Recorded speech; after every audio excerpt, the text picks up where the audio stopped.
السلام عليكم ورحمة الله وبركاته. بسم الله الرحمن الرحيم. الحمد لله رب العالمين. اللهم صل على محمد وعلى آل محمد كما صليت على إبراهيم وعلى آل إبراهيم إنك حميد مجيد. اللهم بارك على محمد وعلى آل محمد كما باركت على إبراهيم وعلى آل إبراهيم إنك حميد مجيد. أما بعد فإن خير الكلام كلام الله وخير السنن سنن محمد صلى الله عليه وسلم وشر الأمور محدثاتها وكل محدثة بدعة وكل بدعة ضلالة وكل ضلالة في النار.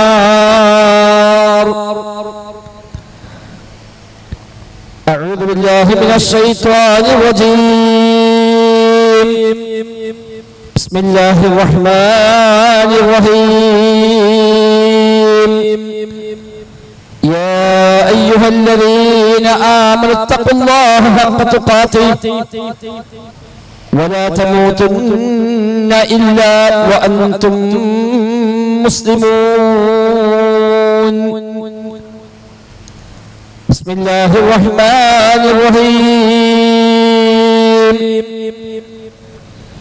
يا أيها الإنسان ما غرك بربك الكريم الذي خلقك فسواك فعدلك في أي صورة ما شاء ركبك. ബഹുമാന്യരായ നാട്ടുകാരെ, രക്ഷിതാക്കളെ, ജ്യേഷ്ഠാനിയന്മാരെ, സഹോദരി സഹോദരങ്ങളെ, ബഹുമാനായ റബ്ബ് സുബ്ഹാനഹു വ തആലയുടെ നിയമ നിർദ്ദേശങ്ങൾ കഴിവിന്റെ പരമാവധി ജീവിതത്തിൽ പാലിക്കുവാൻ പരിശ്രമിച്ചുകൊണ്ട് മുത്തഖീങ്ങളായി ജീവിക്കണേ എന്ന് പ്രത്യേകമായി ഓർമ്മപ്പെടുത്തുകയാണ്. അല്ലാഹു സുബ്ഹാനഹു വ തആല നമുക്കെല്ലാം അതിന് തൗഫീഖ് നൽകി അനുഗ്രഹിക്കുമാറാവട്ടെ. ജീവിതത്തിൽ എല്ലാ മേഖലയിലും അല്ലാഹു തആല ഖൈറും ബറക്കത്തും നമ്മിലെല്ലാം വർഷിക്കുമാറാവട്ടെ. കച്ചവടങ്ങളിൽ, ഇടപാടുകളിൽ, കുടുംബജീവിതത്തിൽ, ക്രയവിക്രയങ്ങളിലെല്ലാം റബ്ബ് സുബ്ഹാനഹു വ തആല അവന്റെ ബറക്കത്ത് നമ്മിലെല്ലാം വർഷിക്കുമാറാവട്ടെ. ഇസ്ലാം പരിഹാരമാണ് എന്ന ഒരു വിഷയത്തിൽ ഊന്നി ഏതാനും ചില കാര്യങ്ങൾ ഏറെ ഗുണകാംക്ഷയോടെ നമുക്കെല്ലാം അനിവാര്യമായും അത്യാവശ്യമുള്ള ചില യാഥാർത്ഥ്യങ്ങളെയാണ് ഈ സംസാരത്തിലൂടെ എന്നെയും നിങ്ങളെയും ഒക്കെ ശ്രദ്ധയിൽപ്പെടുത്താൻ ഉദ്ദേശിക്കുന്നത്. ഈ രംഗത്ത് നാം ചെലവഴിക്കുന്ന ഊർജവും സമയവും സമ്പത്തുമെല്ലാം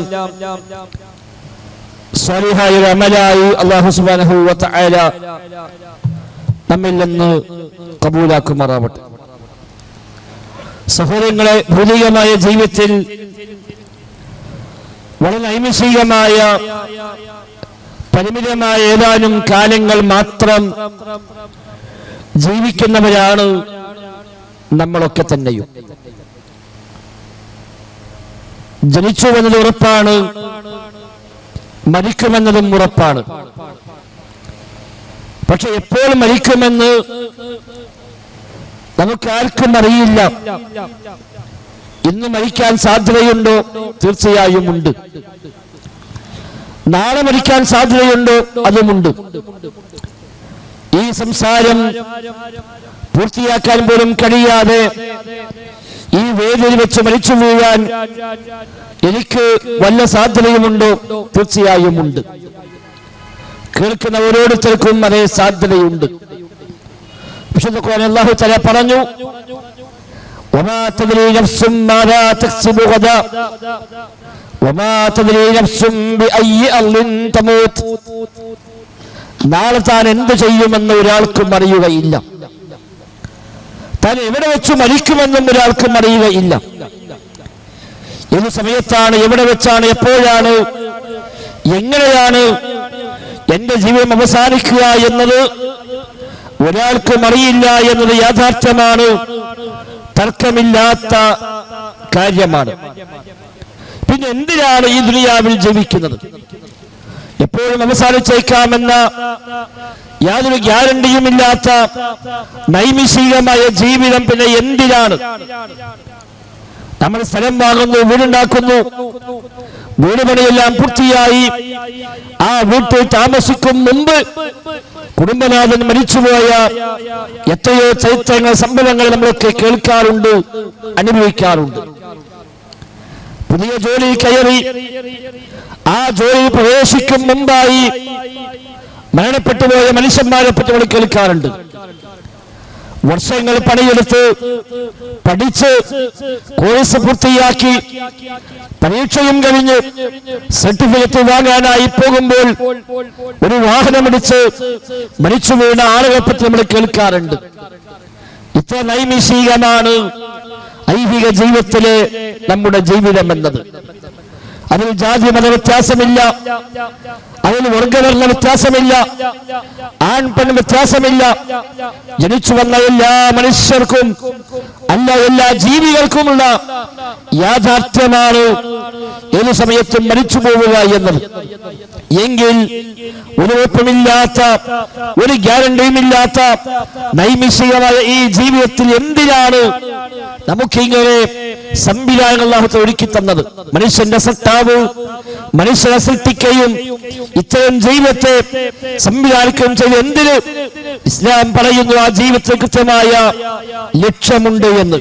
അതല്ലാതെ കന്നുകാലികളെ പോലെ ഇതേ ജീവികളെ പോലെ ജനിക്കുന്നു, വളരുന്നു, ഇടയ്ക്കെപ്പോഴും മരിച്ചു പോകുന്നു, അതിനിടയിൽ തിന്നും സുഖിച്ചും കുടിച്ചും ഉറങ്ങിയും ആയതായി കിട്ടിയത് കിട്ടിയെന്ന ആ ഒരു തോന്നലല്ല, ആ തിരിച്ചറിവല്ല ജീവിതത്തെ കുറിച്ചുണ്ടാവേണ്ടത്.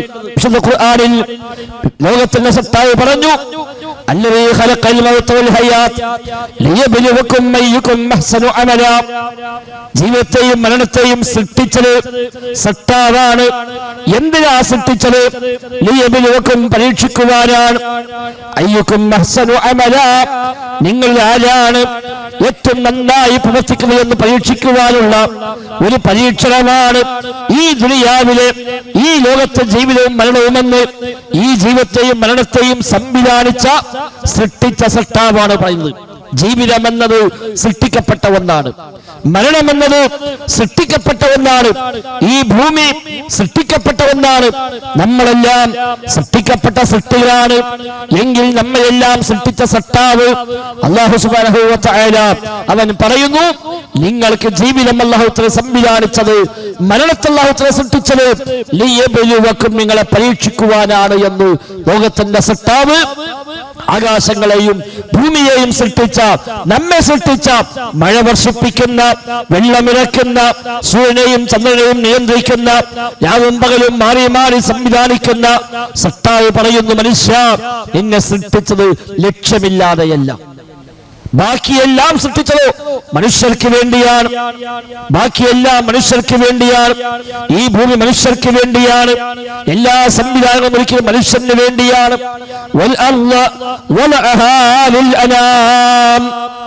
നാം ഈ ഭൂമിയെ ഒരുക്കിയത് സൃഷ്ടികൾക്ക് വേണ്ടിയാണ്, മനുഷ്യർക്ക് വേണ്ടിയാണ് എന്ന് അല്ലാഹു തആല പറയുന്നുണ്ട്. ഭൂമിയുള്ള മുഴുവനും നിങ്ങൾക്ക് വേണ്ടിയാണ് അല്ലാഹു തആല സൃഷ്ടിച്ചിരിക്കുന്നത്. എല്ലാം സൃഷ്ടിച്ചത് നമുക്ക് വേണ്ടി, നമ്മെ സൃഷ്ടിച്ചത് എന്തിനു വേണ്ടി? എന്തിനു വേണ്ടി നമ്മൾ സൃഷ്ടിച്ചത്? നേരം വെളുത്ത് വൈകുന്നേരമായി പോകാനാണോ? കുറെ തിന്നാനും കുടിക്കാനുമാണോ? കുറെ ഉറങ്ങാനും സുഖിക്കാനുമാണോ? സ്ഥലം വാങ്ങി വീട് വെച്ച് അങ്ങനെ ജീവിച്ച് മക്കളായി ഭാര്യയായി അങ്ങനെ തലമുറയായി ജീവിച്ചു പോയി, അതിലേക്ക് തലമുറകൾ മാറി മാറിപ്പോയി, പുതിയ പുതിയ തലമുറകൾ കടന്നു വന്നു. അങ്ങനെ വെറുതെ ഒരു പ്രക്രിയകൾ തുറന്നു പോകാൻ വേണ്ടിയാണോ? അല്ല. ഇത്രയും ബുദ്ധിയും സാമർഥ്യവുമുള്ള ജീവിതത്തിൽ കൃത്യമായ സംവിധാനമുള്ള മനുഷ്യരെന്ന ഒരു ജീവിയെ അല്ലാഹു തആല സൃഷ്ടിച്ചത് പിന്നിൽ വലിയ ലക്ഷ്യമുണ്ട്. അല്ലാഹു പറഞ്ഞു, വമാ ഖലഖ്തുൽ ജിന്ന വൽ ഇൻസ ഇല്ലാ ലിയഅ്ബുദൂൻ. മനുഷ്യരെയും ജിന്നുകളെയും നാം സൃഷ്ടിച്ചത് ഇല്ലാ ലിയഅ്ബുദൂൻ, നമ്മെ ആരാധിക്കാൻ വേണ്ടി അല്ലാതെയല്ല. പടച്ച റബ്ബിനെ മാത്രം ആരാധിക്കാൻ, അവനോട് മാത്രം പ്രാർത്ഥിക്കാൻ, അവന്റെ മുമ്പിൽ മാത്രം സാഷ്ടാംഗം ചെയ്യാൻ, അവനെ മാത്രം ഭയപ്പെടുവാൻ, അവനെ മാത്രം പ്രതീക്ഷിക്കുവാൻ, അവനിലേക്കെല്ലാം സമർപ്പിക്കുവാൻ, അവന്റെ കൽപ്പനാനിർദ്ദേശങ്ങളെ പാലിച്ചുകൊണ്ട് അവന്റെ ഇഷ്ടദാസന്മാരായി ജീവിക്കുവാനാണ് അല്ലാഹു തആല മനുഷ്യനെ സൃഷ്ടിച്ചത്. അതിൽ നിന്ന് മനുഷ്യൻ തെറ്റിപ്പോകുമ്പോഴാണ് ചൂഷണങ്ങൾ കടന്നു വരുന്നത്. ഇവിടെ സ്വാഗത ഭാഷകൻ പറഞ്ഞു, രണ്ടു തരം ചൂഷണങ്ങൾ ഉണ്ട് എന്ന്. ഏത് ചൂഷണങ്ങളാണെങ്കിലും അതെല്ലാം കടന്നു വരുന്നത് ജീവിത ലക്ഷ്യം തെറ്റിയ, ജീവിത ലക്ഷ്യം മറന്ന വിഭാഗം ഉണ്ടാകുമ്പോഴാണ്. യഥാർത്ഥ ജീവിത ലക്ഷ്യം തിരിച്ചറിഞ്ഞ ഒരാളെ ചൂഷണം ചെയ്യാൻ ഒരാളെ കൊണ്ടും സാധ്യമല്ല. റൂട്ടറിയുന്ന, ആ റൂട്ടിനെ കുറിച്ച് കൃത്യമായ ബോധ്യമുള്ള ഒരു യാത്രക്കാരെ ആർക്കാ വഴി തെറ്റിക്കാൻ സാധിക്കുക? ഇവരുടെ വേങ്ങരയിലേക്ക് ഒരു ഓട്ടോ പിടിച്ചു പോയാൽ സിനിമ ജംഗ്ഷനിൽ ഓട്ടോക്കാരൻ പറഞ്ഞു, വേങ്ങരയ്ക്ക് ഇങ്ങനെയാ പോവുക, വലത്തോട്ടല്ല ഇടത്തോട്ടാണ് എന്ന് അങ്ങോട്ട് തിരിച്ചാൽ നമ്മൾ സമ്മതിക്കും? അത് ഉറപ്പിച്ച് പറയാം, ഇങ്ങോട്ടാ പോകാം. നമ്മൾ നീ പോയിക്കോ, ഞാൻ ഇറങ്ങാം എന്നേ പറയുള്ളൂ. അല്ലാതെ എന്നാ പിന്നെ ആയിക്കോട്ടെ അങ്ങോട്ട് വിട്ടോ, വേങ്ങര അങ്ങോട്ട് മാറ്റിയിട്ടുണ്ടാകും എന്ന് വിചാരിക്കോ? ഇല്ല. ലക്ഷ്യമറിയുന്ന, ലക്ഷ്യബോധമുള്ള, റൂട്ടറിയുന്ന ഒരാളെ ചൂഷണം ചെയ്യാൻ, അവരെ വഞ്ചിക്കുവാൻ, കബളിപ്പിക്കുവാൻ ഒരാൾക്കും സാധ്യമല്ല. ആ ലക്ഷ്യം അറിയാതെ പോകുമ്പോൾ, ലക്ഷ്യം മറന്നു പോകുമ്പോൾ, റൂട്ട് അറിയാതെ പോകുമ്പോൾ നമ്മുടെ മുമ്പിൽ വ്യാജമായി വരുന്ന പലരും ഉണ്ടാകും. ഇതാണ് റൂട്ടെന്ന് പറയാൻ, ഇതാണ് ശരിയെന്ന് പറയാൻ, ഇങ്ങോട്ടാണ് പോകേണ്ടതെന്ന് പറയാൻ. അത് കണ്ടത് കേട്ട് അവന്റെ കൂടെ പോയി അവസാനം താൻ കബളിപ്പിക്കപ്പെട്ടുവെന്ന് മനസ്സിലായിട്ട് കാര്യമില്ലാത്ത ഒരു ഘട്ടത്തിലാകും അത് ബോധ്യമാവുക. നബി ഞങ്ങൾ പറഞ്ഞു, നേരായ വഴിയിലേക്ക് ക്ഷണിക്കുവാനാണ് ഞാൻ നിയോഗിക്കപ്പെട്ടത്. എന്നാൽ ആ വഴിയിലെ ഇടയിൽ നിങ്ങളെ തെറ്റിക്കുവാനായി കാത്തിരിക്കുന്ന പിശാചുണ്ട് കുതന്ത്രങ്ങളുമായി.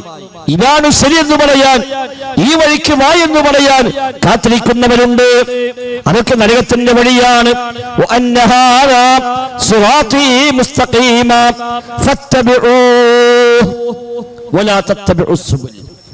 എന്റെ മാർഗമാണ് സിറാത്തും മുസ്തഖീം, നേരായ വഴി. ആ വഴിയാണ് നിങ്ങൾ പിൻപറ്റേണ്ടത്. അതല്ലാത്ത വഴികളെ നിങ്ങൾ പിൻപറ്റുന്നുവെങ്കിൽ അല്ലാഹുവിന്റെ വഴിയിൽ നിന്ന്, നേരായ മാർഗത്തിൽ നിന്ന് നിങ്ങൾ തെറ്റിച്ചു കൊണ്ടുപോകും, ഭിന്നിപ്പിച്ചു കൊണ്ടുപോകുമെന്ന് റസൂലുള്ളാഹി സ്വല്ലല്ലാഹു അലൈഹി വസല്ലം തങ്ങൾ വിശുദ്ധ ഖുർആനിലെ ആയത്ത് ഓതിയിട്ടാ പഠിപ്പിച്ചത്. അതുകൊണ്ട് ജീവിതത്തിൽ ലക്ഷ്യം നമ്മൾ അറിയണം. അപ്പൊ വഴിവിട്ട ലഹരിയിലേക്ക് ആള് പോകില്ല, വഴിവിട്ട തോന്നിവാസങ്ങളിലേക്ക് മനുഷ്യൻ പോകില്ല. ചെയ്യാൻ പാടില്ലാത്ത, കാണാൻ പാടില്ലാത്ത, കേൾക്കാൻ പാടില്ലാത്ത വഴികളിലേക്കുണ്ടാവില്ല. അല്ലെങ്കിൽ ന്യായാന്യായങ്ങൾ നോക്കാതെ, ശരി തെറ്റുകളെ പരിഗണിക്കാതെ, ഒരാളെയും വകവെക്കാതെ, ഒരു നിയമവും പാലിക്കാതെ തനിക്കെന്താണോ ശരിയായി തോന്നിയത് ആ വഴിക്കവൻ പോകുന്നു. അത്തരം ഒരാളെ കിട്ടിയാൽ അവനെ ഉപയോഗപ്പെടുത്താൻ, അവനെ ചൂഷണം ചെയ്യാൻ ഇവിടെ അനേകായിരങ്ങൾ കാത്തിരിക്കുന്നു. അവിടെയാണ് നമ്മൾ വളർന്നു വരുന്ന തലമുറയെ കുറിച്ചുള്ള ആശങ്കകൾ നമ്മൾ ഇന്ന് കേൾക്കുന്നത്. മക്കൾ പറഞ്ഞാൽ കേൾക്കുന്നില്ല, വിളിച്ചെടുത്ത് വരുന്നില്ല, വീട്ടിലേക്ക് കയറി വരുന്നത് എപ്പോഴാണ് എന്ന് പോലും ചോദിക്കാൻ പോലും പറ്റുന്നില്ല. ആ അവസ്ഥയിലേക്ക് മാറി മാതാപിതാക്കൾ അനുസരിക്കാത്തവരായി മാറുന്നു, ആരെയും വകവെക്കാത്തവരായി മാറുന്നു. എന്തൊക്കെയാ കാണുന്നത്, എന്തൊക്കെയാ കേൾക്കുന്നത്, ആരുമായൊക്കെ കൂട്ടുകൂടുന്നത്, ഒന്നും തിരിച്ചറിയാൻ കഴിയാത്ത, ഒന്നും പിടികൂടാൻ കഴിയാത്ത ഒരു സാഹചര്യമായി മാറുമ്പോൾ എന്താണ് പരിഹാരം? മറ്റൊന്നുമല്ല, ഈ ലക്ഷ്യബോധം ഉണ്ടാക്കി കൊടുക്കുക. ജീവിതം എന്തിന് എന്ന കൃത്യമായ തിരിച്ചറിവ് ചെറിയ പ്രായം മുതൽ മക്കൾക്ക് പകർന്നു നൽകിയാൽ ആ മക്കൾ ആ റൂട്ടിലൂടെ മുന്നോട്ട് പോയിക്കൊള്ളും. ആത്മീയ ചൂഷണങ്ങൾ നാട് മുഴുവൻ വ്യാപകമായി വരുന്നു. മനത്തിന്റെ പേര് പറഞ്ഞ് മനുഷ്യനെ കബളിപ്പിച്ച് അവന്റെ പണം പോക്കറ്റടിക്കുന്ന, വിശ്വാസത്തെ ചൂഷണം ചെയ്യുന്ന മനുഷ്യനെ മുഴുവൻ അന്ധവിശ്വാസങ്ങളും കൊണ്ടുപോയി ചാടിച്ച് അവനെ എങ്ങനെയെല്ലാം ചൂഷണം ചെയ്യാൻ കഴിയുമോ ആ നിലക്കെല്ലാം ചൂഷണം ചെയ്യുന്ന മതനേതാക്കന്മാർ, പുരോഹിതന്മാർ എല്ലാ മതത്തിന്റെ പേരിലും ഇന്ന് ലോകത്ത് വ്യാപകമാണ്. അതൊരിക്കലും ഉണ്ടാകാൻ വകുപ്പില്ലാത്ത മതമാണ് ഇസ്ലാം. പക്ഷെ ഇസ്ലാമിന്റെ പേരിലാണ് ഇത് ഏറ്റവും അധികം ഉള്ളത്. എല്ലാ മതത്തിന്റെയും പേരിൽ മതമേളന്മാരായി സ്വയം വേഷം കെട്ടി രംഗത്ത് വരുന്ന ആളുകൾ, മഹാഭൂരിപക്ഷം ആളുകളും ചെയ്യുന്ന പണി എന്താ? തന്നിൽ വിശ്വാസമർപ്പിച്ച ആളുകളെ ചൂഷണം ചെയ്യുക. താൻ മതത്തിന്റെ ആളാണ് എന്നത് ലാഭമുണ്ടാക്കാനുള്ള വഴിയായി കാണുക. മുൻഗാമികൾ അങ്ങനെയല്ല ഈ മതത്തെ കണ്ടത്. പ്രഗത്ഭനായ താബിഈ പണ്ഡിതൻ അദ്ദേഹം തന്റെ ശിഷ്യനെ കാണുമ്പോൾ ചോദ്യമുണ്ട്, ഖദ് ബലഗനി അൻക അന്നക ബിഅത ദീനക ലിദിർഹമൈൻ. എടാ, നീ നിന്റെ മതം 2 ദിർഹമിന് വേണ്ടി വിറ്റു എന്ന് കേട്ടല്ലോ, എന്തു പറ്റിനേക്ക്? ഈ ശിഷ്യനായ പണ്ഡിതൻ അത്ഭുതപ്പെട്ടു പോയി. എന്താ ഉസ്താദേ, ഞാനൊന്നും ചെയ്തിട്ടില്ലല്ലോ. എടോ, നീ കടയിൽ സാധനം വാങ്ങാൻ പോയപ്പോ നീ വില ചോദിച്ചപ്പോ 8 ദിർഹം എന്ന് ഞാൻ പറഞ്ഞു. അപ്പൊ നീ പറഞ്ഞു എനിക്ക് നീ അഡ്ജസ്റ്റ് ചെയ്താ. അപ്പൊ നീ വല്ല ദീനിന്റെ ആളല്ലേ, അത് പരിഗണിച്ചുകൊണ്ട് 8 6 തന്നു. ആ 2 ദിർഹമിന് വേണ്ടി നിന്റെ മതം വിറ്റില്ലേ എന്നാ ചോദിച്ചത്. അത്ര ഗൗരവത്തിലാണ് അവരൊക്കെതിരെ കണ്ടത് എന്നർത്ഥം. ഇന്ന് മതമാണ് പലർക്കും ജീവിക്കാനുള്ള മാർഗം. മതത്തിന്റെ ആളായി എന്നത്, ഞാൻ ദീന് പഠിച്ചവനായി എന്നത്, ദീനിന്റെ പ്രചാരകനായി എന്നത് ജീവിക്കാനുള്ള മാർഗമായി മാറുകയാണ്. സ്ഥാനമാനങ്ങൾ നേടാൻ, പണം സമ്പാദിക്കാൻ എല്ലാമുള്ള എളുപ്പവഴിയായി ഇന്ന് ദീനിനെ മാറ്റുന്നിടത്താണ് സമൂഹമുള്ളത്. ഏറെ അപകടമാണ്. ഈ 2 ചൂഷണം വഴികളെ ഗൗരവമായി കണ്ടില്ല എങ്കിൽ നാം കബളിപ്പിക്കപ്പെടുകയും ഇഹലോകവും പരലോകവും നഷ്ടമായി മാറുകയും ചെയ്യുന്ന സാഹചര്യമുണ്ടാകും. അടിസ്ഥാന വിശ്വാസങ്ങളെ പോലും തെറ്റിച്ചുകൊണ്ട് നമ്മെ കബളിപ്പിക്കുകയാണ്. 1-ാം ക്ലാസ്സിൽ ഏത് മദ്രസയിൽ പഠിച്ച കുട്ടിയാണെങ്കിലും 1-ാം ക്ലാസ് മുതൽ പഠിച്ചു വന്ന കാര്യമാണ് ഈമാൻ കാര്യം 6ഉം ഇസ്ലാം കാര്യം 5ഉം. തർക്കം പോലും ഇല്ലാത്ത വിഷയമല്ലേ. ഒരു സുന്നി മുജാഹിദ് തർക്ക വിഷയം പോലും അല്ലാതെ മദ്രസയിൽ പോകുന്നതിന് മുമ്പേ തന്നെ നമ്മളൊക്കെ കേട്ട് പഠിച്ച, വീട്ടിൽ ചേട്ടന്മാരും സഹോദരിമാരും ഒക്കെ ചൊല്ലിപ്പറഞ്ഞ് കേട്ട് ആ 3 വയസ്സും 4 വയസ്സിലും വരെ പഠിച്ചു പോകുന്ന കാര്യമല്ലേ ഇസ്ലാം കാര്യം 5ആണ് എന്ന പാട്ടും ഈമാൻ കാര്യം 6ആണ് എന്ന പദ്യവുമൊക്കെ കേട്ട് പഠിച്ചിട്ടല്ലേ മുസ്ലിമീങ്ങളായി നമ്മളൊക്കെ വളർന്നു വന്നത്. പടച്ച റബ്ബിലുള്ള വിശ്വാസമാണല്ലോ ഈമാൻ കാര്യം 1-ാമത്തെ കാര്യം.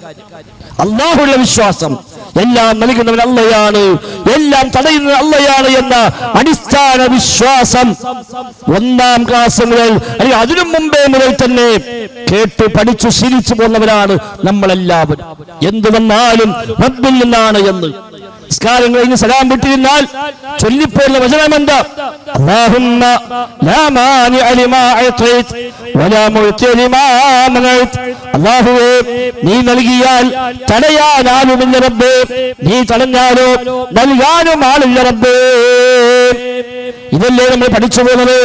റബ്ബ് നൽകിയാൽ തടയുന്നവനില്ല, റബ്ബ് നൽകിയാൽ തടയുന്നവനില്ല, തടഞ്ഞാൽ നൽകുന്നവനുമില്ല. അള്ളാഹുവാണ് നൽകുന്നവൻ, അള്ളാഹുവാണ് തടയുന്നവൻ. എല്ലാം റബ്ബിൽ നിന്നാണ്. നമ്മൾ പലരുടെയും വീട്ടിന് മുമ്പിൽ എഴുതി വെച്ചത് കാണാം, ഹാദാ മിൻ ഫദ്ലി റബ്ബി, ഇതെന്റെ റബ്ബിന്റെ ഔദാര്യമാണ്.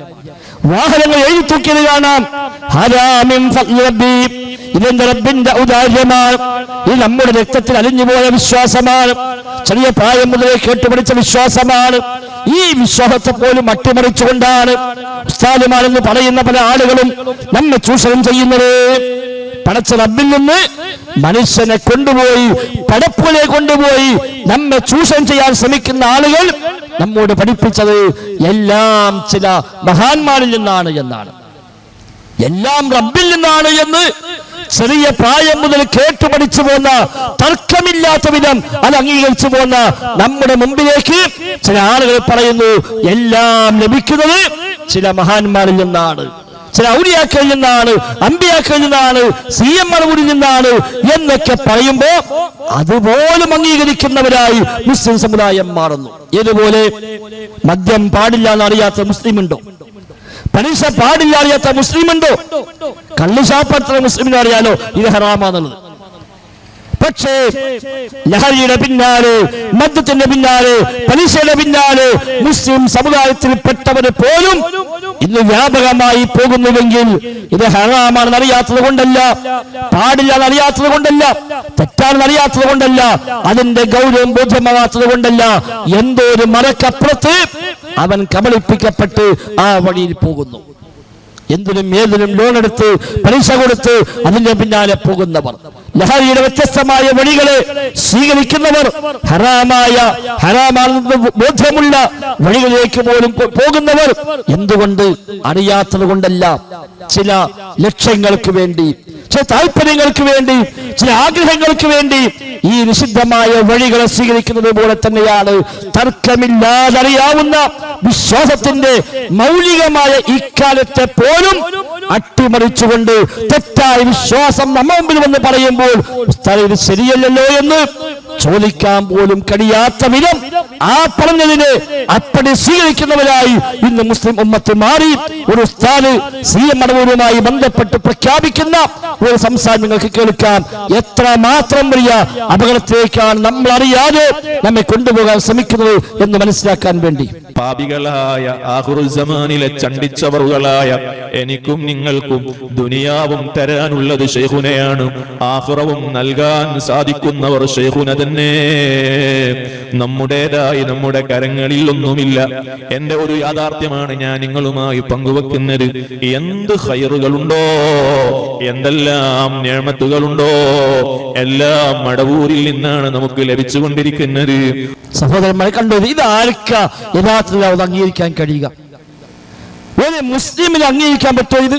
ഒരു ദീനും പഠിച്ചിട്ടില്ലാത്ത, ഖുർആന് പോലും ഓതാൻ അറിയാത്ത, അടിസ്ഥാന പാഠങ്ങൾ പോലും അറിയാത്ത, പേരുകൊണ്ട് മാത്രം മുസ്ലിമായ ഒരാൾക്ക് പോലും അറിയാം എല്ലാം പടച്ച റബ്ബിൽ നിന്നാണ് എന്ന്. ആർക്കാ തർക്കമുള്ളത്? ആ ഒരു അടിസ്ഥാന വിശ്വാസത്തെ പോലും അട്ടിമറിച്ചുകൊണ്ട് എല്ലാം മടവൂരിൽ നിന്നാണ്, എല്ലാം CM-ൽ നിന്നാണ് എന്ന് പറയുമ്പോൾ അതുപോലും അംഗീകരിക്കുന്നവരായി നമ്മൾ എങ്ങനെ അധപതിച്ചു? നഊദു ബില്ലാഹ്. ഇത് ശരിയല്ല എന്ന് വിളിച്ചു പറയാൻ അധികം ആളുകളൊന്നും നമ്മൾ കാണുന്നില്ല. അതും വഴലായി സ്വീകരിക്കാനാണ് ആളുകൾക്ക് താല്പര്യം. ആ പറഞ്ഞ ആളെയും ഉസ്താദായി ബഹുമാനിക്കാനാണ് ആളുകൾക്ക് താല്പര്യം. അയാളെയും കിട്ടിയാൽ പള്ളിയിൽ ഇമാമിനെത്തുവാൻ, ഖാദിയാക്കുവാൻ, ഖതീബാക്കുവാൻ അയാൾ പറഞ്ഞാൽ അതാണ് അവസാന വാക്കെന്ന് അംഗീകരിച്ചുകൊണ്ട് വഴിപ്പെടുവാനാണ് സമുദായം തയ്യാറാകുന്നത്. എന്തിനാ സഹോദരന്മാരെ ഇയാൾ ഈ വിശ്വാസം പ്രചരിപ്പിക്കുന്നത്? അയാൾ മദ്രസ പഠിപ്പിക്കുന്നില്ലേ? അവിടെയും 1-ാം ക്ലാസ്സിൽ ഈ മാങ്കാരം പഠിപ്പിക്കുന്നില്ലേ? ആ ഈ മാങ്കാത്തിൽ ഒന്നാമത്തെ കാര്യം റബ്ബിനെ കുറിച്ചുള്ള വിശ്വാസമല്ലേ? നമുക്കറിയാമല്ലോ, ഒരു വിരലക്കാൻ പോലും പടച്ച റബ്ബിന്റെ മശിയത്തില്ലെങ്കിൽ സാധ്യമല്ല എന്നതല്ലേ നമ്മുടെ അടിസ്ഥാന വിശ്വാസം. റഹ്മാനായ റബ്ബിന്റെ ഖലാ ഖദർ, അവന്റെ വിധി, അവന്റെ തീരുമാനം, ആ തീരുമാനമാണ് ലോകത്ത് നടക്കുന്നത്. അതിനപ്പുറത്തേക്ക് ഒന്നും ചെയ്യാൻ ഒരാളെ കൊണ്ടും സാധ്യമല്ല. നബി തങ്ങളുടെ പ്രാർത്ഥന, വലാ തകിൽനി ഇലാ നഫ്സി തുർഫത ഐൻ, അല്ലാഹുവേ ഒരു കണ്ണു ചെമ്മി തുറക്കുന്ന സമയം പോലും എന്റെ കാര്യം നീ എന്നെ ഏൽപ്പിക്കല്ല റബ്ബേ. എന്റെ കാര്യം എന്നെ ഏൽപ്പിക്കല്ല എന്ന ലോകത്തിലെ മൊത്തം നിയന്ത്രണം എന്നെ ഏൽപ്പിക്കല്ല എന്നല്ല, എന്റെ കാര്യം എന്നെ ഏൽപ്പിക്കല്ല റബ്ബേ.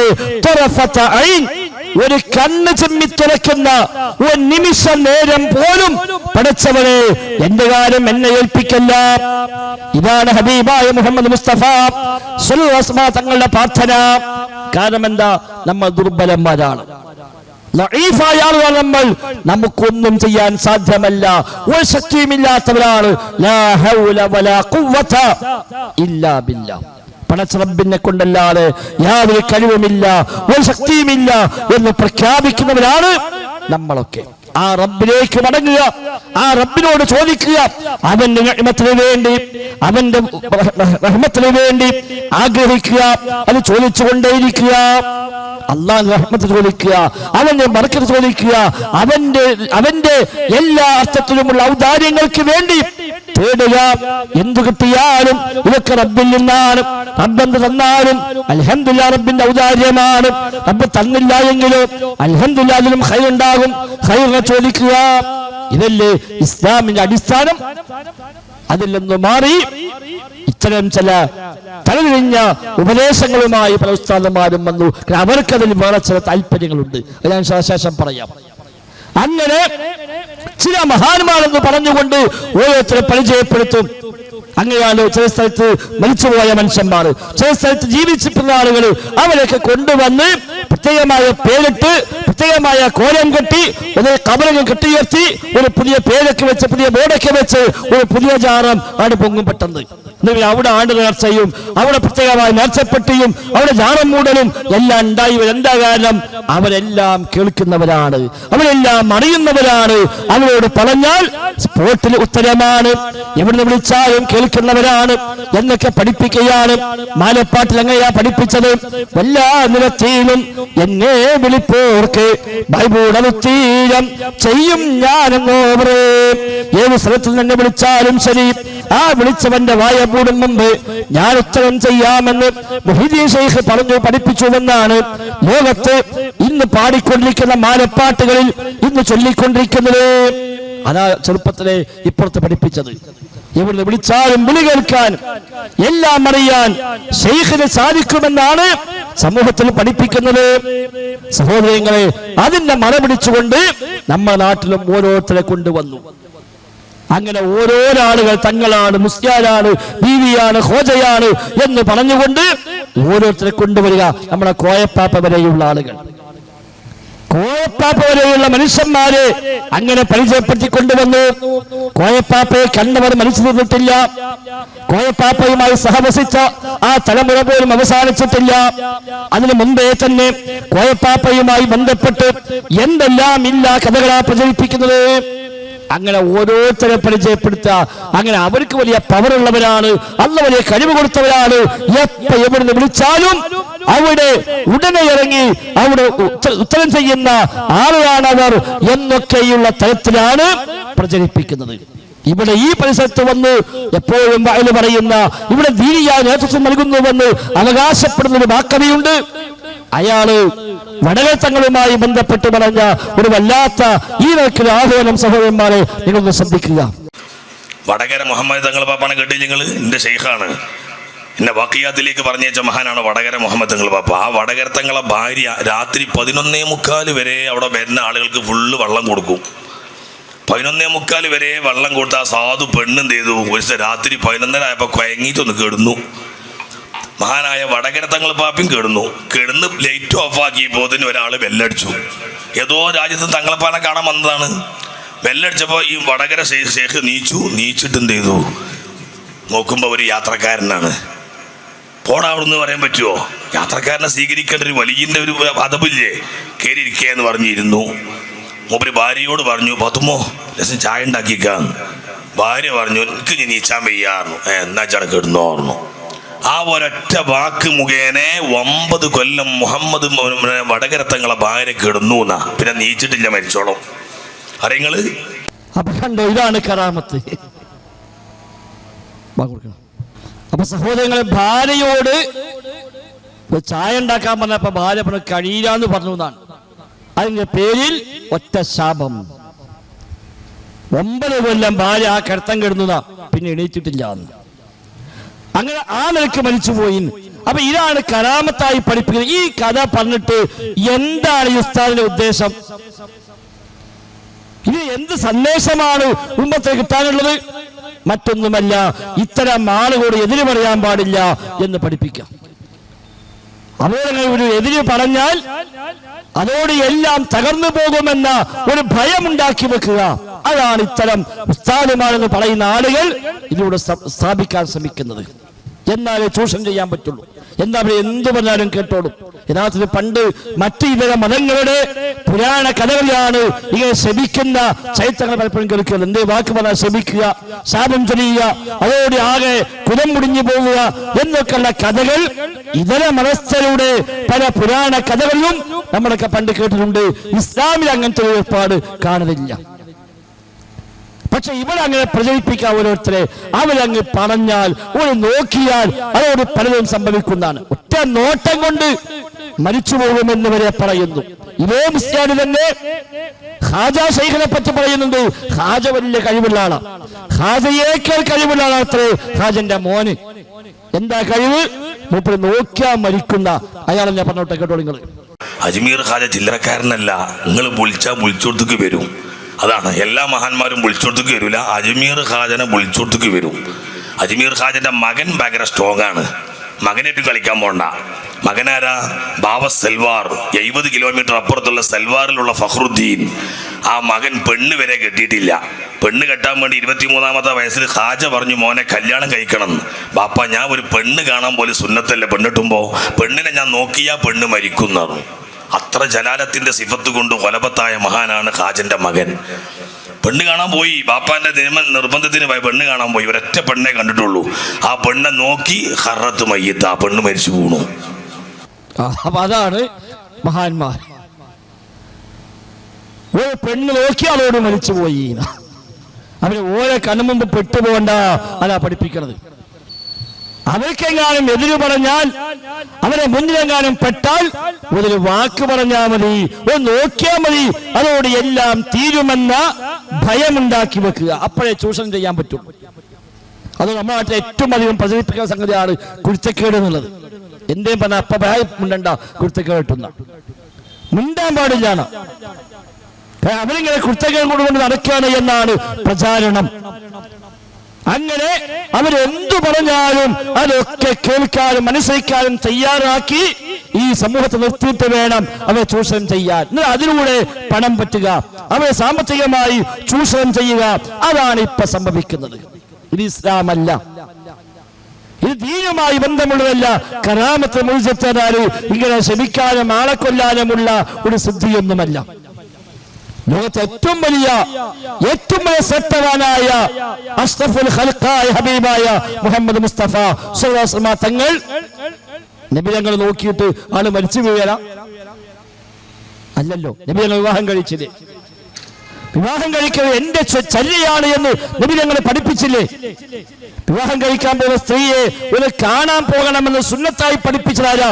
അല്ലാഹുവിന്റെ റസൂലാണ് സ്വല്ലല്ലാഹു അലൈഹി വസല്ലം. നബി തങ്ങളെ സ്വഹാബി വിവാഹം കഴിക്കാൻ തീരുമാനിച്ചപ്പോ നബി ചോദിച്ചു, നീ അവളെ കണ്ടിട്ടുണ്ടോ ചോദിച്ചു. അപ്പൊ സ്വഹാബി, ഇല്ല നബി, എനിക്ക് കാണേണ്ട ആവശ്യമില്ല, ഞാൻ ഏതായാലും കെട്ടാൻ തയ്യാറാണ്, എനിക്കങ്ങനെ പ്രത്യേകിച്ച് നിബന്ധനയൊന്നുമില്ല, അവിടെ ഏതായാലും കുഴപ്പമില്ല, ഞാൻ സമ്മതമാണ്, ഞാൻ കെട്ടാൻ ഒരുക്കാം. നബി അത് പറ്റൂല, പോയി കാണുക, പോയി കാണ്. അൻസ്വാരി സ്ത്രീയാണ് ഈ കല്യാണം കഴിക്കുന്നത്. അൻസ്വാരി സ്ത്രീകളുടെ കണ്ണിന് ചില പ്രശ്നങ്ങൾ ഉണ്ടാകുന്നുണ്ട്, അത് പ്രത്യേകം നോക്കിക്കോളാം. കാരണം പിന്നെ വന്നിട്ട് കല്യാണം കഴിഞ്ഞ ശേഷം വിചാരിച്ച പോലെ ആയില്ല എന്ന് പറഞ്ഞ് ബുദ്ധിമുട്ടിക്കാൻ പറ്റൂല. അതായി നബിതങ്ങളുടെ മാതൃക. ലോകത്ത് വന്ന എല്ലാ അമ്പിയാക്കളും വിവാഹം കഴിച്ചവരാണ്. നബിതങ്ങൾ പറഞ്ഞു, അമ്പിയാവിന്റെ സുന്നത്താണ് നിക്കാഹ് എന്നത്. മിൻ സുനനിൽ അംബിയ, പ്രവാചകന്മാരുടെ സുന്നത്തിൽപ്പെട്ടതാണ് വിവാഹം കഴിക്കുക എന്നത്. മൻ റഗിബ അൻ സുന്നതി ഫലൈസ മിന്നി, വിവാഹം വേണ്ട തീരുമാനിച്ച ആളോട് നബി തങ്ങൾ പറഞ്ഞു, എന്റെ മാർഗമാണ് വിവാഹം കഴിക്കല്. അത് വേണ്ടെന്ന് തീരുമാനിക്കുന്നുവെങ്കിൽ, അതിലേക്ക് താല്പര്യമില്ല എങ്കിൽ എന്നിൽപ്പെട്ടവനല്ല. ഇതാ ഇസ്ലാമിന്റെ കാഴ്ചപ്പാട്. ഇവിടെ കറാമത്തെ മുഴുവത്താനാല് അതിന്റെ കുരുത്തക്കേടാണ്. അതെന്തോ സിദ്ധി, മജീഷന്റെ മാജിക് പോലെ കൊണ്ടുവന്ന് ആരെ കണ്ടാലും അവനെ പ്രയോഗിക്കാവുന്ന കണ്ണും കൈയും കാലും കാലുമായി ഇയാൾ പറഞ്ഞാൽ ഓനാണ് മരിച്ചു വീഴുക. ഇയാൾ നോക്കിയാൽ അയാൾക്ക് അവസാനിക്കുക. ഇയാൾ അനുകൂലമായി പറഞ്ഞാൽ അതുപോലെ എല്ലാം ഉഷാറായി പോവുക. ഇങ്ങനെ ആളുകളെ കണ്ണുകൊണ്ടും കാതുകൊണ്ടുമൊക്കെ ആളുകളെ നശിപ്പിക്കാനും ആളുകളെ നന്നാക്കുവാനും ഒക്കെയുള്ള സിദ്ധിയായിട്ടാണ് കറാമത്തിനെയും മുഴുവത്തിനെയും ഒക്കെ സമൂഹത്തിൽ പഠിപ്പിച്ചുകൊണ്ടിരിക്കുന്നത്. അതല്ല ഇസ്ലാം പരിചയപ്പെടുത്തിയത്. കറാമത്തുള്ള അമ്പിയാക്കൾ പരീക്ഷിക്കപ്പെട്ടു. അയ്യൂബ് നബി സ്വല്ലല്ലാഹു അലൈഹി വസല്ലം കറാമത്തുള്ള വഹ്യുള്ള നബിയാണ്. പക്ഷെ 14 കൊല്ലമാണ് രോഗിയായി കഴിഞ്ഞത്. 14 കൊല്ലം. കറാമത്തിന് രോഗം മാറ്റാനുള്ള സിദ്ധിയാണെങ്കിൽ അതുണ്ടാകുമോ? സക്കറിയ നബി സ്വല്ലല്ലാഹു അലൈഹി വസല്ലം നബിയാണ്, വഹയുണ്ട്, മുഅ്ജിസത്തുണ്ട്. നബി സ്വല്ലല്ലാഹു അലൈഹി വസല്ലം വരുന്നുണ്ട്, വിവരം നൽകുന്നുണ്ട്, പടച്ച റബ്ബിൽ നിന്ന് വഹയി ലഭിക്കുന്നുണ്ട്. ആ സക്കറിയ നബിയും ഇബ്രാഹിം നബിയും ഒക്കെ 80-90 വയസ്സ് പ്രായം വരെ മക്കളില്ലാതെ പരീക്ഷിക്കപ്പെട്ടവരാണ്. സന്താനമുണ്ടായില്ല. ഒരു വാക്കങ്ങൾ പറഞ്ഞിട്ട് ഒരു കുട്ടി ഉണ്ടായിട്ടില്ല. ഒറ്റ നോട്ടം കൊണ്ട് മുറാദ് ഹാസിലാക്കി കൊടുത്തിട്ടില്ല. അവനങ്ങ് പറഞ്ഞിട്ട്, അവനൊന്ന് തടവി കൊടുത്തിട്ട്, അവനൊന്ന് എഴുതി കൊടുത്തിട്ട്, അവൻ ഉറുക്കുകൊണ്ട്, ഏലസ് കൊണ്ട്, നൂല് കൊണ്ട്, മന്ത്രം കൊണ്ട് എല്ലാ പ്രശ്നങ്ങൾക്കും പരിഹാരമായി എന്ന് അമ്പിയാക്കളെ കുറിച്ച് പഠിപ്പിച്ചിട്ടില്ല. ഇവിടെയോ വിളിച്ചോർത്ത് വരും, എന്തു പ്രശ്നം തീർത്തു തരും, സ്പോട്ടിൽ ഉത്തരം ചെയ്യുമെന്ന സിദ്ധിയുള്ളവരായിട്ടാണ് ഇവിടെ പലരെയും പരിചയപ്പെടുത്തിയത്. അത് പറഞ്ഞു പിടുത്തം വിട്ട് പോയിട്ടാണ് ഇപ്പൊ ഈ ശവ്വാൽ മാസം നാടുന്നാകെ CM മടവുമായി ബന്ധപ്പെട്ടാണ് ഇപ്പൊ പോലീസ് പറയുന്നത്. നമുക്ക് നാട്ടിൽ വ്യാപകമായി പോസ്റ്റർ കാണാം, മനുഷ്യ മനസ്സുകൾ മടവൂരിലേക്ക്. വ്യാപകമായി കേരളം മൊത്തമൊട്ടിയ പോസ്റ്ററാണ് ശവ്വാലിൽ. മനുഷ്യ മനസ്സുകൾ മടവൂരിലേക്ക്. എന്താ മടവൂർ ശൈഖ് മരിച്ച മാസം ശവ്വാൽ. അതാ ചോദിച്ചാ പോരെ, ഇയാൾ എന്താ മരിച്ചത്? സിദ്ധില്ലാത്തോണ്ട്. സിദ്ധിന്റെ കയ്യിൽ മരിക്കോ? നമ്മളെ സോക്കര് മാറ്റാൻ അയാൾക്ക് പറ്റും, നമ്മളെ മുറാദ് ഹാസിലാക്കാൻ പറ്റും, നമ്മളെല്ലാ പ്രശ്നവും തീർക്കാൻ പറ്റും. അയാൾ മരിച്ച മാസം ശവ്വാൽ. മരിച്ചു പറഞ്ഞാൽ തന്നെ അയാൾ കഴിവില്ല, ഉറപ്പല്ലേ? മാത്രം എങ്ങനെ CM മടവിൽ മരിച്ചത്? അയാൾക്ക് 2 അസുഖമാണ് ജീവിതത്തിൽ ഒരുപാട് കാലം അയാൾ അലട്ടിയത്. ഒന്ന് ഷുഗർ, പിടുത്തം വിട്ട ഷുഗറായിരുന്നു. ഷുഗർ ഓവറായി കണ്ണിന്റെ കാഴ്ച പോലും പോയി എന്നാണ് CMനെ പറ്റുന്ന ചരിത്ര പുസ്തകത്തിൽ എല്ലാവരും എഴുതി വെച്ചത്. 2 മൂപ്പർക്ക് മൂത്ര തടസ്സം. വളരെ കാലം 10-30 കൊല്ലം അനുഭവിച്ച ബുദ്ധിമുട്ടാണ് മൂത്ര തടസ്സം. അവനാണ് മൂത്രം കൺട്രോൾ ചെയ്യാൻ പറ്റാത്ത മനുഷ്യനാ ലോകം കൺട്രോൾ ചെയ്യുന്നു ഇപ്പൊ പറയുന്നത്. അതിനിടയ്ക്ക് ബാത്റൂമിലേക്ക് പോകുമ്പോൾ കാലിൽ നിന്നത് സ്ലിപ്പായി വീണു, തൊടയെല്ല് പൊട്ടി. 1 മാസക്കാലം റെസ്റ്റ് എടുത്തു. ആ 1 മാസം ഒരാളും പിന്നെ വരാൻ സമ്മതിച്ച കാരണം വയ്യ, കിടക്കുകയാണ്. ആ മനുഷ്യൻ മരിച്ചിട്ട് ആ മരിച്ച മാസം ആഘോഷമാക്കിയിട്ട് മനുഷ്യ മനസ്സുകൾ മടവൂരിലേക്ക് എന്ന് പറഞ്ഞ് ഇനി മൂപ്പരെ വിളിച്ചാൽ മതി, എന്ത് ആവശ്യമുണ്ടോ, ഏത് പ്രശ്നമുണ്ടോ, ഏത് പ്രയാസമുണ്ടോ, മൂപ്പരെല്ലാം കൺട്രോൾ ചെയ്ത് മൂപ്പരെല്ലാം പരിഹരിച്ചു വരുമെന്നാണ് ഇന്ന് പഠിപ്പിച്ചുകൊണ്ടിരിക്കുന്നത്. CMന്റെ ചരിത്ര പുസ്തകത്തിൽ കാണാം, കണ്ണിന്റെ കാഴ്ച പോയിട്ട് അവസാനം സുഖമില്ലാതെ കിടക്കുമ്പോ ആളുകൾ വന്ന് സലാം പറയുമ്പോൾ മടവൂർ ഉസ്താദ് പറയുമായിരുന്നു അത്രേ, നിന്റെ ശബ്ദം കേട്ടപ്പോഴാ മനസ്സിലായത് ഇപ്പൊ ആരെയും കാണാൻ കഴിയുന്നില്ല. കാരണം എന്താ? കാഴ്ച പോയി, കണ്ണിന്റെ ഷുഗർ കൊണ്ട്. എന്ന CMനെ വിളിച്ചാൽ ഇന്ന് ഷുഗറും പ്രഷറും മുതൽ എല്ലാ രോഗങ്ങൾക്കുമുള്ള ശമനമാണ് എന്ന് പഠിപ്പിക്കുന്നു. മൂപ്പരാണത്ര എല്ലാ കൺട്രോളും. ലോകം മുഴുവനും വിമാനങ്ങളടക്കം എല്ലാം നിയന്ത്രിക്കുന്നവരായി CM മടവൂർ എന്ന് പറയുന്ന ചിറ്റടി മിത്ര അബൂബക്കർ മുസ്ലിയാർ എന്ന് പറയുന്ന ആ മനുഷ്യനെ ഇന്ന് സമൂഹത്തിൽ പ്രചരിപ്പിച്ചു കഴിഞ്ഞു. ഇന്ന് മുദബ്ബിറുൽ ആലം, ലോകം നിയന്ത്രിക്കുന്നവൻ എന്ന് കേട്ടാൽ ഒന്നാമത്തെ ഉത്തരം പലരും പറയുക CM മടവൂർ. പണ്ടൊക്കെ മുദബ്ബിറുൽ ആലം എന്ന് കേട്ടാൽ അല്ലാഹ് പറഞ്ഞിരുന്നു. ലോകം നിയന്ത്രിക്കുന്ന ആര്? എന്താ തർക്കം? പഠിച്ചോന് ഇന്നതല്ല. ഇന്ന് മുദബ്ബിറുൽ ആലം എന്ന് പറഞ്ഞാൽ ആരെന്ന ചോദ്യത്തിന് ഒന്നാമത്തെ ഉത്തരം പലരും പറയുക CM മടവൂർ എന്നാണ്. കാരണം CM അങ്ങനെ എല്ലാം നിയന്ത്രിക്കുകയാണെന്ന് പറയട്ടെ. നമ്മളെ പകരം പറയും CM എല്ലാം നിയന്ത്രിച്ചുകൊണ്ട് അങ്ങനെ കിടക്കുകയാണ് എന്നാണ്. ഷെയ്ഖുനായുടെ ആയലുകൾ ഷെയ്ഖുന കറക്റ്റ് ശരീഅത്തിനനുസരിച്ച് നിയന്ത്രിച്ചു കൊണ്ടിരിക്കുന്നുണ്ട്. ഹളറത്തുൽ ഖുദ്സിൽ ഇങ്ങനെ കിടക്കാണ്, ലോകം മൊത്തം കണ്ട് അത് നിയന്ത്രിച്ച് ഞാൻ ഒന്ന് അശ്രദ്ധയിലായാൽ പ്ലെയിനുകൾ തമ്മിൽ കൂട്ടിയിരിക്കും. ഷെയ്ഖുന പറഞ്ഞ വാർത്ത ഷെയ്ഖുന ഒന്ന് അശ്രദ്ധയിലായാൽ സംഭവിക്കും. അപ്പൊ കണ്ടോ, മൂപ്പരെ കിടന്നിട്ട് എല്ലാം നിയന്ത്രിക്കാൻ ലോകം മൊത്തം കണ്ട് നിയന്ത്രിച്ച് അങ്ങനെ കിടക്കുകയാണ്. ഏത് ഖബറിൽ? നമ്മുടെ ഖബറിൽ എണീറ്റൂടെ? അത് കഴിയൂല, അതിന് കഴിയില്ല. അവിടെ കിടക്ക, എന്നിട്ട് ലോകം കംപ്ലീറ്റ് കണ്ട് എല്ലാം നിയന്ത്രിച്ച് അങ്ങനെ കഴിഞ്ഞുകൂടുകയാണ്. ഒന്ന് അശ്രദ്ധമായി പോയാൽ വിമാനങ്ങൾ വരെ കൂട്ടിമുട്ടുന്ന, എല്ലാം കൂട്ടിമുട്ടി തകർന്നു പോകും ഒന്ന് അശ്രദ്ധയിലായാൽ. ആ നിലക്കാണ് CM മടവൂരിനെ കുറിച്ച് സമുദായത്തിൽ നിന്ന് പറഞ്ഞു പ്രചരിപ്പിച്ചത്. ലോകത്ത് എത്ര വലിയ വലിയ മഹാന്മാർ മരിച്ചുപോയി, വല്ലതും സംഭവിച്ചോ? ഇല്ല. ഏത് സൃഷ്ടി മരിച്ചാലും ലോകത്തിന്റെ സംവിധാനത്തില് ഒരു തകരാറും ഏൽക്കയില്ല. മരണമില്ലാത്ത റബ്ബ്, ഹയ്യായ ഖയ്യൂമായ റബ്ബ്, ഉറക്കമില്ലാത്ത മയക്കമില്ലാത്ത റബ്ബ്, അവനാണ് നിയന്ത്രിക്കുന്നവൻ. അല്ലാഹു ലാ ഇലാഹ ഇല്ലാ ഹുവൽ ഹയ്യുൽ ഖയ്യൂം ലാ തഖുദുഹു സിനത്തുൻ വലാ നൗം. അല്ലാഹു അല്ലാതെ ഇലാഹില്ല. ആരാണ് അവൻ? ഹയ്യാണ്, എന്നെന്നും ജീവിച്ചിരിപ്പുള്ളവനാണ്, ഖയ്യൂമാണ്, എല്ലാം നിയന്ത്രിക്കുന്നവനാണ്. ലാ തഖുദുഹു സിനത്തുൻ വലാ നൗം. ഉറക്കമില്ല, മയക്കമില്ല. ഉറങ്ങാത്തവൻ അല്ലാഹ്, മയങ്ങാത്തവൻ അല്ലാഹ്. ഹയ്യായവൻ, എന്നെന്നും ജീവിച്ചിരിപ്പുള്ളവൻ, മരണമില്ലാത്തവൻ, അവനാണ് എല്ലാം നിയന്ത്രിക്കുന്ന ഖയ്യൂം. നമ്മുടെ നാട്ടിലോ ഉറക്കമുള്ളവൻ, മയക്കമുള്ളവൻ, മരിച്ചുപോയവർ, അവരാണ് നിയന്ത്രിക്കുന്നത് എന്ന സമുദായത്തിൽ പഠിപ്പിക്കുന്നത്. ഖുർആൻ ഏറ്റവും വലിയ ആയത്താണ്, ഏറ്റവും മഹത്വമുള്ള ആയത്താണ് ആയത്തുൽ കുർസി. അള്ളാഹുവിന്റെ കിതാബിലെ ഏറ്റവും മഹത്വമേറിയ ആയത്ത് ആയത്തുൽ കുർസിയാണ്. അത് അറിയാത്ത മുസ്ലിമീങ്ങൾ പോലും കുറവായിരിക്കും. ആ ആയത്തുൽ കുർസിയിൽ അള്ളാഹ് പഠിപ്പിച്ചത് അല്ലാഹ് ഹയ്യാണ്, ഖയ്യൂമാണ്, മരണമില്ലാത്തവനാണ്, എന്നതും ജീവിച്ചിരിപ്പുള്ളവനാണ്, എല്ലാം നിയന്ത്രിക്കുന്നവനാണ്. അവൻ ഉറക്കമില്ല, മയക്കമില്ല. അത് നേരെ വിപരീതമായി നമ്മുടെ നാട്ടിൽ ഉറങ്ങിയവരെ, മയക്കമുള്ളവനെ, മരിച്ചവരെ, ജീവിച്ചിരിപ്പില്ലാത്തവരെ കുറിച്ച് പറയുന്നു അവരാണ് ഖയ്യൂം, അവരാണ് മുദബ്ബിർ, അവരാണ് എല്ലാം നിയന്ത്രിക്കുന്നവൻ എന്ന് പറയുന്ന വിരോധാഭാസം മനത്തിന്റെ പേരിൽ ഉടലെടുത്തു. ഇങ്ങനെ ഓരോരുത്തരെ കുറിച്ച് പറഞ്ഞു പ്രചരിപ്പിച്ച് അവര് പറഞ്ഞാൽ നടക്കാത്ത ഒന്നുമില്ല, അവര് വിചാരിച്ചാൽ ചെയ്യാൻ പറ്റാത്ത ഒന്നുമില്ല. അങ്ങനെ ഓരോ നാട്ടിലും ഓരോരുത്തരെ കൊണ്ടുവരാണ്. ഒരു തങ്ങള്, ഒരു ബീവി, അപ്പുറത്തെ സിദ്ധന്, ഒരു ഹോജ, അവിടെ ജാറൻ, ഒരു ഖബറ്, ഇങ്ങനെ ഓരോ നാട്ടിൽ കച്ചവടത്തിന് ഓരോന്നും ഉണ്ടാക്കിയെടുക്കാം. അത് ഏതെങ്കിലുമൊക്കെ ഒരു കലാമത്ത് അങ്ങ് പ്രചരിപ്പിച്ചാൽ, ഒരു കിതാബ് കഥ പറഞ്ഞാൽ, എന്തെങ്കിലുമൊക്കെ ഒരു കഥ പറഞ്ഞാൽ, അതോടുകൂടി പിന്നെ അവിടേക്ക് ആളുകൾ വരാറായി.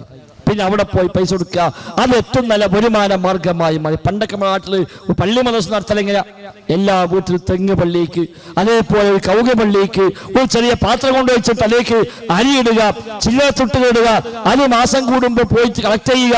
അങ്ങനെയാണ് പള്ളി മദ്രസക്ക് നടത്തിക്കൊണ്ടിരുന്നത്. ഇന്ന് 11 ആളില്ല, അതിനൊന്നും തയ്യാറില്ല ആളുകൾ. അപ്പൊ എളുപ്പമുള്ള പണി എന്താ? ഒന്നിക്കൊരു ഖബർ സംഘടിപ്പിക്കുക, നമ്മൾ അത് മതി, എല്ലാ പ്രശ്നം തീരാൻ ആ ഖബറിൽ നിന്ന് കിട്ടുന്ന വരുമാനം മതി. അല്ലെങ്കിൽ ഒരു തങ്ങളോ ബീവിയോ ഒരു ഹോജയോ ഷെയ്ഖോ അങ്ങനത്തെ സംഘടിപ്പിച്ചാൽ മതി. അതിന് ബുദ്ധി ഉണ്ടായിക്കൊള്ളുന്നില്ല, ദീന് പഠിച്ചോളുന്നില്ല, ഒരു പച്ച വല്ലിട്ട് തങ്ങളാവെന്ന് ഇറങ്ങിയാൽ പിന്നെ അത് മതി. ഇയാൾ തങ്ങളാണോ അല്ലേ, അതൊന്നും നോട്ടമില്ല. നീ തങ്ങളായിട്ട് വല്ല കാര്യമുണ്ടോ, അതും നോട്ടമില്ല. അതുകൊണ്ട് ഇറങ്ങിയാൽ പിന്നെ നമ്മളെ കോയപ്പാപ്പ വരെ താജുൽ ഔലിയ എന്ന നിലവാരത്തേക്ക് എത്തിയില്ലേ. താജുൽ ഔലിയ ഔലിയാക്കന്മാരെ കിരീടം എന്നാണ്, ഔലിയാക്കന്മാരുടെ കിരീടം എന്നാണ് അർത്ഥം. ആ ഒരു അവസ്ഥയ്ക്ക് കോയപ്പാപ്പ ഇവരെ കൊണ്ടുപോയി അവരോധിച്ചിട്ട് അതും സ്വീകരിക്കാൻ തയ്യാറായവരായി നമ്മൾ എങ്ങനെ അനുഭവിച്ചു സഹോദരന്മാരെ.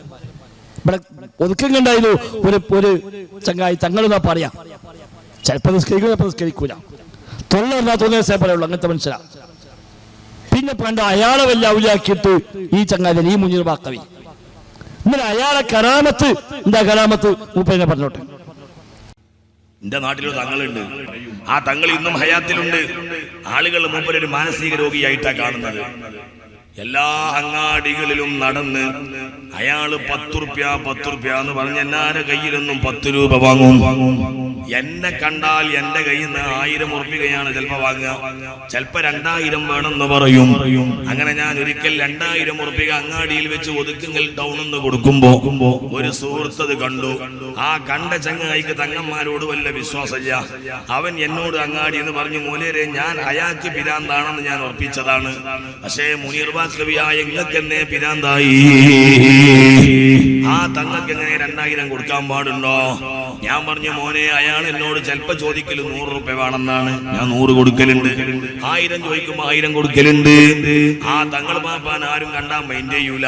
പക്ഷേ അയാളെ എനിക്കറിയാം. എന്റെ നാട്ടിലുള്ള ജുമഅത്ത് പള്ളിന്റെ അടുത്ത് ഒരു വലിയ വയലുണ്ട്, പാടം. ആ പാടത്ത് കൃഷി നനക്കാനുള്ള വലിയ മോട്ടറുണ്ട്. ഡീസൽ ഒഴിച്ചിട്ട് ഇങ്ങനെ എന്ന് പറഞ്ഞ് ചാട്ടാക്കണ മോട്ടർ. സുബ്ഹാനല്ലാഹ്, ഇയാള് ലോറ് നിസ്കരിക്കാൻ വന്നു. നിസ്കാരമൊക്കെ 1.5 മിനിറ്റ് കൊണ്ട് കഴിയും. ഇയാളെ നിസ്കാരം എങ്ങനെ അറിയോ? അല്ലാഹു അക്ബർ, പെട്ടെന്ന് റുക്കുവാണ്. 1.5 മിനിറ്റ് മതി നിൽക്കാൻ. അങ്ങനത്തെ ആളുകൾ കണ്ടാ എത്രയാളെ നിൽക്കാരെന്ന്. ഞാൻ പറഞ്ഞു ചങ്ങായിമാരെ അത് പറയാൻ പോകണ്ട, എനിക്കയാളെ നന്നായി അറിയാം. ഈ തങ്ങൾ ഇങ്ങനെ ലോഹർ നിസ്കരിക്കുമ്പോ ഈ മോട്ടർ ഭയങ്കര ചാട്ടാകല്. ഞാൻ ആ പള്ളിന്റെ ഹൗദങ്കരിയിലുണ്ട്. സലാം വീട്ടിയിട്ട് ഞാനങ്ങ് കയറി ചെന്നപ്പോ ഇയാള് പറഞ്ഞു, ആരെ മോട്ടറാണ് ഈ ഉറക്കൻ ഈ പള്ളിന്റെ മുമ്പിൽ വെച്ചുണ്ടാക്കുന്നത്? നിസ്കാരത്തിന് ഖുശൂ കിട്ടുന്നില്ല, അതുകൊണ്ട് ആ മോട്ടർ ഒന്ന് സമാപിക്കട്ടെ. ആ മോട്ടറാണ് നിക്കട്ടെ, ഇഞ്ഞത് മുണ്ടരുത്. ഇയാള് നോവുകൊണ്ട് പറയാ, അപ്പ മോട്ടർ നിന്നതാ, ഇന്ന് വരെ മുണ്ടിട്ടില്ല. എത്ര ആൾക്കാർ വന്ന് കാണും നന്നാക്കാൻ നോക്കിയാൽ നിങ്ങൾ ഇന്ന് വരെ നന്നായിട്ടില്ല. അപ്പൊ നിങ്ങൾ പറയും ഇല്ലാത്ത കറാമത്തുകൾ ഉണ്ടാക്കുക. ചെങ്ങാമര എന്റെ കണ്ണ് കണ്ടതേ ഞാൻ പറയുള്ളൂ. ഇല്ലാത്തത് പറയേണ്ട ആവശ്യമില്ല, ഉള്ളത് പറയാ. അതോടെ ആ മോട്ടർ പിന്നെ മുണ്ടിട്ടില്ല. ഇയാള് പ്രസംഗിച്ചിട്ട് ഇയാളെ മഹല്ലുകാരും പരിസര മഹല്ലുകാരും മുഴുവൻ ഇയാളെ പിന്നാലെ പോയി അത് എവിടെ മോട്ടർ കാണണം എന്നിട്ട് അപ്പൊ കാണിച്ചു കൊടുക്കാൻ മുപ്പില്ല. ഇവിടെ ഒതുക്കിങ്ങനെയല്ലേ പറയവിടില്ലല്ലോ. ഒതുക്കിങ്ങൾ 4 ഭാഗം മുപ്പ പിടിച്ചു. ഉസ്താദ് അങ്ങനെ സംഭവം ഞങ്ങൾക്ക് അറിയില്ലല്ലോ. ഈ പള്ളിക്ക് അങ്ങനെ സംഭവം ഉണ്ടായിട്ടില്ലല്ലോ. ഇത് എവിടെ ഉണ്ടായത്, ആരുണ്ടായത്? അതിന് ഉണ്ടായിട്ടില്ല. എനിക്ക് ഉറപ്പുണ്ട്, മൂപ്പർക്ക് ഉറപ്പുണ്ടായാൽ മതിയോ? ഇങ്ങനെ ഓരോന്ന് ഒപ്പിച്ചുണ്ടാക്കി ഇല്ലാ കഥകൾ പറഞ്ഞ് മനുഷ്യന്മാരെ ചൂഷണം ചെയ്യാൻ ശ്രമിക്കുക എന്നുള്ള ആളുകളിൽ നിന്ന് ഈ കറാമത്തിന്റെ പേരും പറഞ്ഞ് മനുഷ്യന്മാരെ ബേജാറാക്കിയിട്ട് വേണം അവരിൽ നിന്ന് ചൂഷണം ചെയ്യാൻ. എന്തിനാണ് ഈ ചങ്ങാതി തന്നെ നമ്മളെ കോയപ്പാപ്പനെ പറ്റി എന്തെല്ലാം പറഞ്ഞു? വേങ്ങൽക്കാർക്ക് കോയപ്പാപ്പനെ പറഞ്ഞു കൊടുക്കേണ്ട ആവശ്യമില്ലല്ലോ. ആ കോയപ്പാപ്പയെ കുറിച്ച് വരെ ഇയാളുണ്ടാക്കി പറഞ്ഞ കഥകൾക്ക് കയ്യും കണക്കില്ല. അപ്പൊ ഇത് വേറെ നാട്ടിൽ പോയി പ്രസംഗിക്കുമ്പോൾ വിചാരിക്കും ഏതോ വലിയ കാര്യപ്പെട്ടാവില്ല കോയപ്പാപ്പാന്ന്. ഇവിടെ പറയില്ല. കോയപ്പാപ്പനെ കരാമത്ത് വേങ്ങനെ പറയില്ല, അത് കാസർഗോഡ് പോയി പറയും. അപ്പൊ കാസർഗോഡ് ഇരിക്കുമ്പോൾ അറിയില്ലല്ലോ. അപ്പൊ അവരെ വിചാരിക്കും ഇതെന്ത് വലിയ കാര്യപ്പെട്ട ശൈഖുനെയാണ് കോയപ്പാപ്പാന്ന്. പക്ഷെ ഇന്നിപ്പോ സോഷ്യൽ മീഡിയ വന്നപ്പോ ഈ പ്രസംഗമൊക്കെ ലോകം മൊത്തം എത്തി. അങ്ങനെ വന്ന് കോയപ്പാപ്പനെ കരാമത്തെന്താ മുപ്പതിനെ പറയും. ശ്രദ്ധിച്ചോളൂ നിങ്ങൾ. വേങ്ങര കോയപ്പാപ്പ നിങ്ങൾ കണ്ടക്കണോ? വേങ്ങര കോയപ്പാപ്പാന്റെ മക്ബറ ഒന്ന് പോയി സിയാറത്ത് ചെയ്യണം. വേങ്ങര ടൗണിൽ നോക്കിയേക്കാണ്. ആ കോയപ്പാപ്പ ചിലപ്പോ ഉടുത്ത തുണി വരെ മേത്തുണ്ടാവൂല. ഒരു വലിയ ബടി ഉണ്ടാവും കൈ. തങ്ങാപ്പനെങ്കിലും ബടി ഉണ്ട്. അത് ഔലിയാക്കന്മാരുടെ ഒരു അടയാളാണ്. ഒരു ബടി കയ്യിലുണ്ടാവും. അപ്പൊ തങ്ങൾക്ക് ബടി കാണുമ്പോ തങ്ങളെ പരിചയപ്പെടുന്ന ആൾക്കാർ വടിത്തങ്ങൾ എന്നോട് ഒരാൾ ചോദിച്ചു. ഞാൻ പറഞ്ഞു കാസർഗോഡ് യഹിയത്തങ്ങളെ പേരിൽ വയലുണ്ട് പറഞ്ഞു. ഞാൻ നമ്മളെ വടിത്തങ്ങളെ വരിയിലോ. ആ വടിത്തങ്ങൾ എന്നൊരു പേര് മുമ്പേക്ക് വരാനുള്ള കാരണം എല്ലാ സമയത്തും വടി ഉണ്ടാവും. 40 വയസ്സ് കഴിഞ്ഞാൽ പിന്നെ വടി വേണം. എല്ലാവർക്കും വേണം വടി. അതിൽ നമ്മളൊക്കെ നാളെ ഈ വഴി പിടിച്ച് കാണില്ല. എല്ലാവരും വടിത്തങ്ങളാകരുത്. നമ്മളാളെ വരാക്കുള്ള വടിയാ. അത് വടി മസായിഹന്മാർ എന്ന വടിയാകണം. അത് കോപ്പറായിട്ട് കാട്ടിട്ട് കാര്യമില്ല. ഉള്ളില് കയമ്പ് വേണം. അതോടുകൂടെ റബ്ബിന്റെ സഹായം വേണം. അല്ലാഹു സുബ്ഹാനഹു വ തആല പൊരുത്തപ്പെടണം. അഭിനയിച്ചത് കൊണ്ടൊന്നും വലിയാവൂല. നമ്മൾ നുറുപ്പായ കീറി വലിച്ചെണ്ണിക്കാണ്ട് കോയപ്പാപ്പ ഒരു ഒച്ച ഉണ്ടാക്കും. അതിന് അർത്ഥം ചങ്ങായിമാരെ ആട്ടോ എന്ന് പറഞ്ഞ മാനുണ്ട്. ഞാനങ്ങളും ടോ എന്ന് പറഞ്ഞാൽ ആടും കയ്യും കയറിടിച്ച് പോയി. കോയപ്പാപ്പാന്റെ പേരിൽ ഞങ്ങൾ പരപ്പനങ്ങാടി സ്റ്റേഷനിൽ ഞങ്ങളോട് പോയി ചാടിയിരുന്ന ഞങ്ങൾ പരപ്പനങ്ങാടി സ്റ്റേഷനിൽ നിന്ന് വന്നാ പറയാ 11 മണിക്ക് 10-11 മണിക്ക് പിന്നെ 12:10 അവിടെ ഞങ്ങൾ ചായ 2 വാങ്ങി. ഞാൻ ഒരു 10 പറഞ്ഞ റൗണ്ട് 10 പഠിച്ചേ അതെടുത്തു. ഞങ്ങൾ പാപ്പം എന്തേണ്ടി ഈ ബാട്ടിന്റെ എന്തുവട പരിപ്പ് വട എന്ന് പറഞ്ഞാൽ നെരിഞ്ഞ പരിപ്പ് വട കിട്ടി. രണ്ടുപേരും നമ്മൾ ഇരുന്ന് കുടിച്ചു കഴിഞ്ഞ സീറ്റ് കിട്ടിയപ്പോ ഇരുന്നിട്ട് ഞങ്ങൾ ഇങ്ങനെ തിന്നുമ്പോ ഞാൻ രസമുള്ള പത്തിരിയാക്കി വേഗം തിന്നു. ഇങ്ങനെ മുന്നിൽ തിന്നുമ്പോൾ ഈ കോയപ്പാപ്പാക്ക് കാക്കച്ചികളെ ഭയങ്കര ഇഷ്ടം. കാക്കച്ചി പറഞ്ഞ പഠിക്കാൻ അറിയില്ലേ? ഭയങ്കര ഇഷ്ടമാണ്. അത് പറഞ്ഞേക്കാൻ കാക്കയ്ക്ക് ഞങ്ങളെ മുമ്പൊക്കെയാണ് വന്നിരുന്നു. കാക്കയ്ക്ക് ഭയങ്കര പേടിയാണ് മനുഷ്യന്മാരാണ്. കാക്ക മുമ്പിലവിടെ വന്നിട്ട് ഈ റെയിൽവേ സ്റ്റേഷനിൽ ആളുകൾ നടക്കുന്ന സ്ഥലത്ത് അവിടെ വന്നിരുന്നു. ഞങ്ങൾ പാപ്പ ഒരു പൊട്ട് കൊടുത്തു. കാക്ക തിന്നു. 2ാമത്തെ പൊട്ടും കൊടുത്തു. ഒരു പേടിയില്ല മുമ്പിലേക്ക്. 2ാമതും കൊത്തി. 3ാമതും കൊടുത്തു. 4ാമതും കൊടുത്തു. അപ്പൊ ഇത് തോന്നി തങ്ങാപ്പ് തിന്ന് കഴിഞ്ഞ് കുറച്ചിലായിട്ടുള്ളൂ നമ്മൾ ഒന്നും കൂടെ കൊണ്ടുവരികയാണ്. ഒന്നും കൂടെ വാങ്ങിക്കൊണ്ടപ്പോ കാക്ക നിൽക്കും മതി പറഞ്ഞാണ്ട് പോയി മരത്തിന്റെ കൊമ്പിൽ പോയിട്ട് അതിന്റെ കുഞ്ഞുങ്ങളെ കൂടുണ്ട്. ആ കുഞ്ഞുങ്ങൾ 2-3 അങ്ങനെ തൊള്ള പൊന്നിക്ക അതിക്ക് നേരെ സപ്ലൈ ചെയ്ത്. അപ്പൊ എന്താണ് ഈ ഏകന കോയപ്പാപ്പാന്റെ കഥ പറഞ്ഞപ്പോഴേക്കും കാക്കകളെ ഇഷ്ടമാണ് എന്ന് പറഞ്ഞപ്പോ ഒരു കാക്ക കൂളായിട്ട് വന്നിട്ട് നമ്മളെ കയ്യിൽ നിന്ന് ഭക്ഷണം വാങ്ങിയിട്ട് കുട്ടികൾക്ക് കൊണ്ടേ കൊടുത്തു. അപ്പൊ ഞാൻ തങ്ങളോട് പറഞ്ഞു, കോയപ്പാപ്പാന്റെ കഥ എനിക്കറിയാം. കോയപ്പാപ്പാന്റെ പല ആളുകളും മകന്റെ രോഗത്തിന്റെ വിഷയം പറഞ്ഞാൽ, അതല്ലെങ്കിൽ ഗൾഫിൽ കുടുങ്ങിയ ആളുകളെ അവസ്ഥ പറഞ്ഞാൽ കോയപ്പാപ്പ പറയും ഒരു 100 രൂപ കൊണ്ടാ, അതല്ലെങ്കിൽ 50 രൂപ കൊണ്ടാ ആ പൈസക്ക് ഗോതമ്പ് വാങ്ങിയിട്ട് കാക്കകൾക്ക് ധർമ്മം ചെയ്യുന്നതാ. കാക്കയ്ക്ക് ഗോതമ്പ് നിർച്ചാത്ത കോയപ്പാപ്പ. പിന്നെന്താ കോയപ്പാപ്പാണ് ചോദിച്ചു വെച്ചൊരു പണ്ഡിതൻ. എന്താ ചോദിച്ചു? എന്റെ ഞങ്ങൾ പാപ്പ പൂച്ചയില്ലേ, പശുക്കളില്ലേ, ആടുകളില്ലേ, പല ജീവികളുള്ള കാക്കക്ക് മാത്രം കൊടുക്കാൻ കാരണം അതുകൊണ്ട് ഇവിടെ വരുന്ന കാക്കകളെ കൂട്ടത്തിൽ 1300 വർഷം മുമ്പ് വഫാത്തായ മുഹമ്മദുർ റസൂലുള്ളാഹി സ്വല്ലല്ലാഹു അലൈഹി വസല്ലമ തങ്ങളെ കണ്ട ചില കാക്കകൾ നമ്മളെ കാക്കകളെ കൂട്ടത്തിലുണ്ടാകും. അത് നബിയെ കാണാൻ ഭാഗ്യം കിട്ടിയ ഒരു ജീവിയാകും. നമ്മളെ നാട്ടിലുള്ള 3, 4, 5, 10 കൊല്ലം ആയുസുള്ള ജീവികളെ പോലെയല്ല.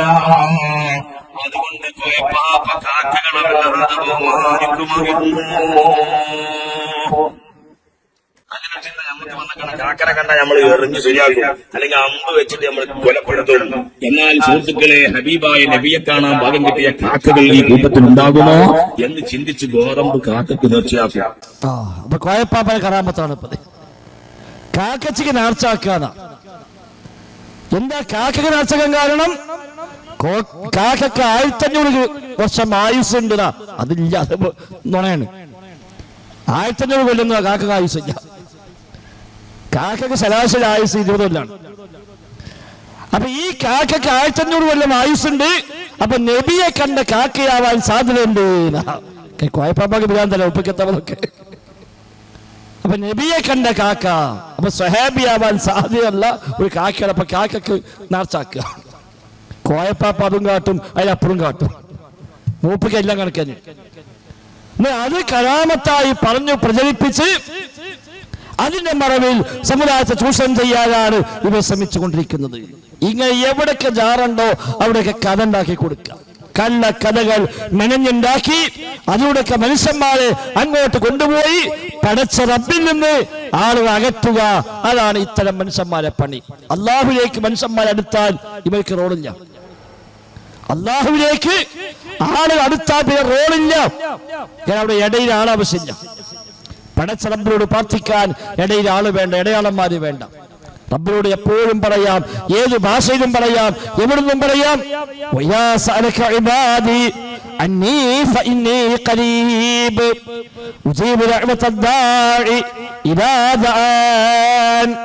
നബിയെ, എന്നെ കുറിച്ച് എന്റെ അടിമകൾ ചോദിച്ചാൽ പറഞ്ഞു കൊടുക്കൂ നബിയെ. ഞാൻ സമീപസ്ഥനാണ്. എന്നോട് ദുആ ചെയ്യുന്നവന് ദുആക്ക് ഞാൻ ഉത്തരം ചെയ്യുന്നവനാണ്. പടച്ച റബ്ബിനോട് എപ്പോഴും പ്രാർത്ഥിക്കാം, ആർക്കും പ്രാർത്ഥിക്കാം, ഏത് ഭാഷയിലും പ്രാർത്ഥിക്കാം. ഈ ഭാഷ പോലും വേണമെന്നില്ല. മനസ്സിന്റെ തേട്ടങ്ങളെ പോലും അറിയുന്നവനാണ് അല്ലാഹു സുബ്ഹാനഹു വ തആല.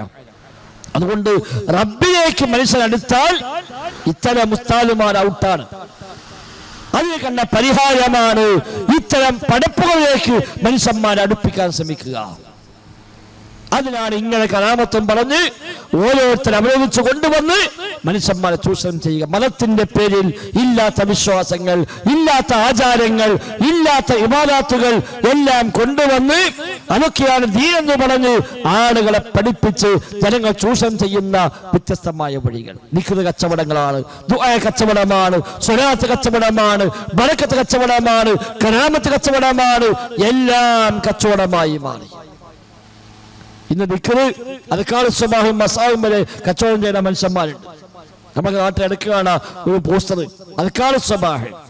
അതിന് ചങ്ങാലി വഴി അവിടുന്ന് എന്തിന് അദ്കാർ സ്വബാഹ് ഇവിടെ കച്ചവടം ചെയ്യാൻ? അദ്കാർ സ്വബാഹിന്റെ പ്രഭാതത്തിലെ ദിക്റുകളാണ്. അത് എല്ലാ ദിവസവും രാവിലെ എല്ലാ വിശ്വാസികളും ചെയ്യാൻ പഠിപ്പിക്കപ്പെട്ട ദിക്റാണ്. അത് ചൊല്ലി പഠിപ്പിക്കാൻ വേണ്ടി വാഴക്കാട്ടിൽ ഒരുത്തം വന്നിട്ട് പൈസ ഉണ്ടാക്കി പോകേണ്ട ആവശ്യമൊന്നുമില്ല. അയാളെ കച്ചവടം കഴിഞ്ഞിട്ട് 2 ഒന്ന് അദ്കാർ സ്വബാഹ്, മറ്റേ അദ്കാർ മസാഇ. പ്രഭാത പ്രാർത്ഥനകളും പ്രദോഷ പ്രാർത്ഥനകളും അതിന്റെ പേരും പറഞ്ഞ് സദസ്സുണ്ടാക്കി എന്നൊരു മനുഷ്യന്മാരെ കബളിപ്പിച്ച് അയാൾ കോടീശ്വരനായി മാറി. അയാളെ വീടൊക്കെ കണ്ട കൊട്ടാര സമാനമാണ്. എന്താ രാവിലത്തെ നിൽക്കുണ്ടാക്കിയ പൈസപ്പതൊക്കെ. ഇങ്ങനെ ഓരോരുത്തർ നൂറെ അജ്മീറായും നൂറെ ഹബീബായും ഓരോരോ പേരുകളിൽ ഓരോരുത്തർ രംഗത്തിറങ്ങിക്കൊണ്ട് സമുദായത്തെ ചൂഷണം ചെയ്യുക. ഇല്ലാത്ത സ്വലാത്ത് ഉണ്ടാക്കുക, സ്വലാത്ത് മജലിസുകള്, സ്വലാത്ത് വാർഷികങ്ങള്, സ്വലാത്ത് നഗരങ്ങള് എല്ലാം സ്ഥാപിച്ചുകൊണ്ട് സ്വലാത്തിന്റെ പേരിൽ തട്ടിപ്പ്. യഥാർത്ഥ സ്വലാത്തോ ഒരു വിശ്വാസ ജീവിതത്തിന് പരമാവധി വർദ്ധിപ്പിക്കാൻ പഠിപ്പിക്കപ്പെട്ട കാര്യമാണ് സ്വലാത്ത്. അതിന് പേര് നോക്കേണ്ട കാര്യമില്ല, സമയം നോക്കേണ്ട കാര്യമില്ല. ഏത് സമയത്തിന്റെ യഥേഷ്ടം 1-ന് 10 ഇരട്ടി കൂലി കിട്ടുമെന്ന് പഠിപ്പിക്കപ്പെട്ട ഇബാദത്താണ് സ്വലാത്ത്. നബി തങ്ങൾ പറഞ്ഞു, മൻ സല്ല അലയ്യ സ്വലാത്തൻ സല്ലല്ലാഹു അലൈഹി ബിഹാ അസ്നാ. എന്റെ പേരിൽ ആരെങ്കിലും ഒരു സ്വലാത്ത് ചൊല്ലിയാൽ അല്ലാഹു സുബ്ഹാനഹു വ തആല അവന് 10 സ്വലാത്ത് 10 അനുഗ്രഹങ്ങളെ അല്ലാഹു തആല ചെയ്തു കൊടുക്കുമെന്നാണ്. അതാണ് സ്വലാത്ത്. അത് സമയവും കാര്യം ഒന്നും നോക്കേണ്ട കാര്യമില്ല, എപ്പോഴും എത്രയും വർദ്ധിപ്പിക്കാം. വെള്ളിയാഴ്ച പ്രത്യേകം സുന്നത്താണ്, വെള്ളിയാഴ്ച പ്രത്യേകം സുന്നത്താണ്.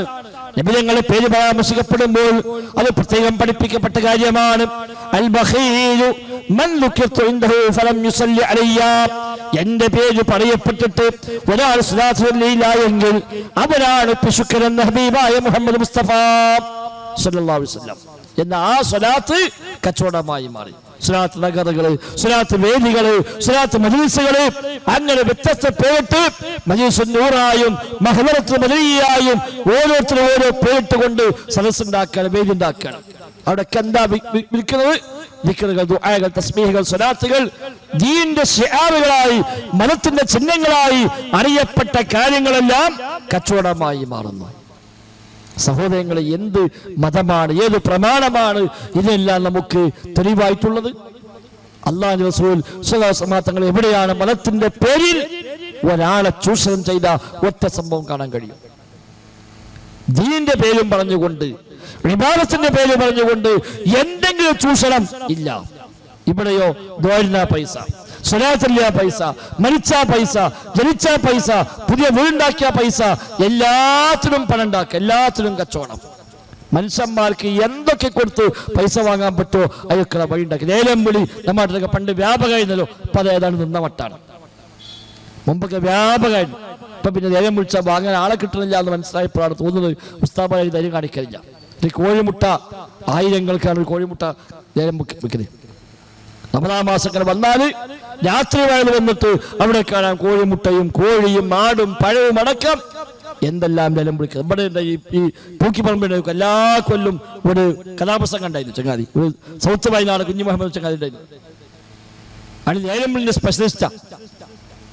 ആയിരങ്ങളും പതിനായിരങ്ങളുമാണ് ഓരോന്നിനും ലേലം വിളിക്കാം. ഇരിക്കാതെ ഞങ്ങളൊക്കെ അന്ന് പണ്ട് ആ അടക്കണ കാലത്ത് ഒരിക്കൽ പോയി, അന്ന് ഒരു ഓറഞ്ച് ലേലം വിളിച്ചത്.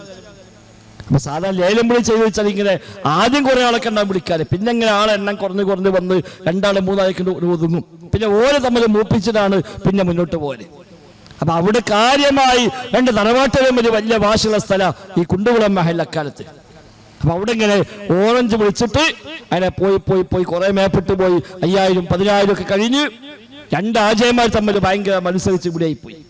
അപ്പൊ രണ്ടാളും വേറെ കുറെ അവർ തമ്മിൽ വേറെ കുറെ പ്രശ്നങ്ങളുണ്ട്.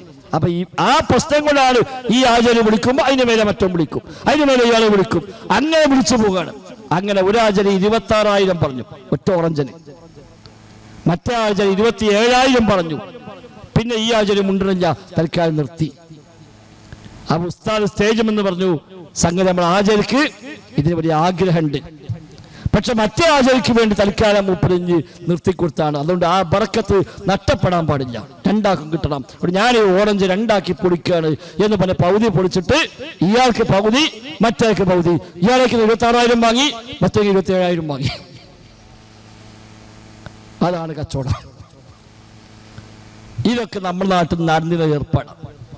യഥാർത്ഥത്തിൽ കച്ചവടത്തിന്റെ അടിസ്ഥാന നിയമമറിയുന്ന ആളുകൾക്ക് പോലും അറിയാം, ഒരുത്തൻ കച്ചവടം ചെയ്യാൻ വില പറഞ്ഞു പോയാൽ പിന്നെ ഒന്നുകിൽ ഓടിക്കട്ടെ, അല്ലെങ്കിൽ ഒഴിവാകട്ടെ, അല്ലെങ്കിൽ മേലെ പോയി വില പറയാൻ പാടില്ല എന്നല്ലേ അസുലായി പഠിപ്പിച്ച കാര്യമാണ്. വിവാഹാന്വേഷണത്തിന് നബി തങ്ങൾ പറഞ്ഞു, ഒറ്റ വിവാഹാന്വേഷിച്ച് ഏതാണ്ട് ധാരണയായി കഴിഞ്ഞാൽ പിന്നെ മേലെ പോയിട്ട് വിവാഹം അന്വേഷിക്കാൻ പാടില്ല. അപ്പോൾ ഒഴിവാകുകയാണെങ്കിൽ അപ്പം നോക്കാം. അല്ലാതെ ഒരാൾ വിവാഹം മനസ്സിന് മേലെ പോയി വിവാഹം അന്വേഷിക്കുക, ഒരുത്തൻ കച്ചവടം ചെയ്താൽ അതിന് മേലെ കച്ചവടം ചെയ്യുക, അത് പാടില്ല. അത്ര വരെ അന്യനെ പരിഗണിക്കാൻ പഠിപ്പിച്ച മതമാണ് ഇസ്ലാം. അതിന്റെ പേരിലാണ് ഈ ലേലം വിളികൾ. അന്ന് വയല് വെക്കുന്നതിനാ ധനശേഖരണാർത്ഥാണ്. വയല് സംഘടിപ്പിക്കൽ നോട്ടീസ് ഇറങ്ങുകയാണ് ധനശേഖരണാർത്ഥം. അതിനാ വയൽ വെക്കുക. മനുഷ്യന്മാർ നന്നാകാൻ വേണ്ടിയല്ല വയൽ വെക്കല്. ഇന്നേതായാലും അൽഹംദുലില്ലാഹ് അങ്ങനത്തെ ലേലം വിളി പൊതുവെ കാണുന്നില്ല. ഞങ്ങളുടെ നാട്ടിലുണ്ട് ചങ്ങായി ലേലം വിളിക്ക് എല്ലാ കൊല്ലം വരും. ഒരു ലോക്കൽ മനുഷ്യത്തെ വലിയ ആളൊന്നല്ല.